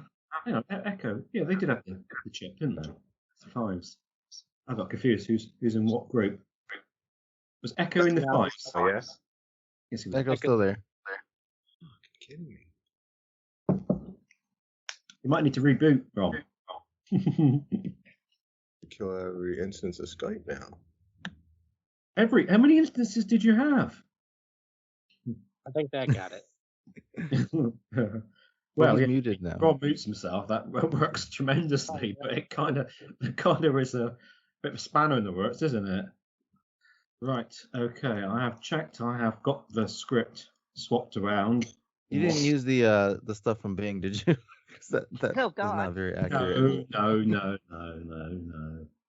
Stephen is a very handsome man. I can't. I don't know where it's got that from. And he also runs the finances for the UK. Yeah, I do. In my spare time, that is just what I like doing. There's And he would never marry Natalie Portman because she's not an activist or a politician. What else? He says some... Ron's got a podcast. Ron's got a podcast. Ron's, what was it called? Ron's Rave? Ron's Rant. Rant, yeah. What? Yeah. Oh, Stephen, are you waiting for Jen and Dave? Yeah, and Jen and Dave are on the Jen and Dave are our most popular guests, though. Yeah, I don't know where it got me. Our co-hosts. Can't find it. That's too far back. We went a bit mad, didn't we? There's just so much text in this chat. I know. I was asking Bins. I wouldn't it be nice if we can ask it just to give you a paragraph when you ask a question. So it did tell us that your sail barge is probably worth between 1,000 and 2,000 now, Ron. Yeah. So you probably already know. But yeah, and I heard they're doing the Ghost now. Is that correct? Has anybody That's heard that? correct. Oh, right. Ooh. What with the Phantom stuck inside? I would. That I don't know, but I'm probably. Yeah, I can't I would imagine. assume so. I haven't fully vetted or fully. I think it ends in September, so I got some time to research it or whatever. But I haven't. Don't know the full ins and outs, but it looks. The pictures I've seen, and I'm sure it's going to be very, very well done. And I can't imagine it not having the Phantom. But we didn't see the Ghost in Ahsoka, did we? No, It was We a did. Phantom. That's me. No, it was the Phantom. That's right. I got That's my excited. conversation. Yes, that's some conversation goes. Yeah, so Well, seeing how much the sail barge has appreciated, I almost tempted to get one and Yeah, the sail use barge it as has a table. weird fandom, so to speak, chasing after it. With the Ghost, I think will be popular, but not, and we'll appreciate Not the because you sail have barge an level. opportunity to get it. But the Ghost doesn't have the same sort of fandom following and years behind it, if you will, so to speak, and all Well, the that's characters. true. All the playability of all the various characters and putting skiff guards on it and a little skiff, so much other ancillary things that could go Yeah. with it. Whatever the Ghost, not yet, not so much. I think Ahsoka will help the Ghost. That's true. That makes sense. Okay, so let me just check. Got this, there you are. So I got that there.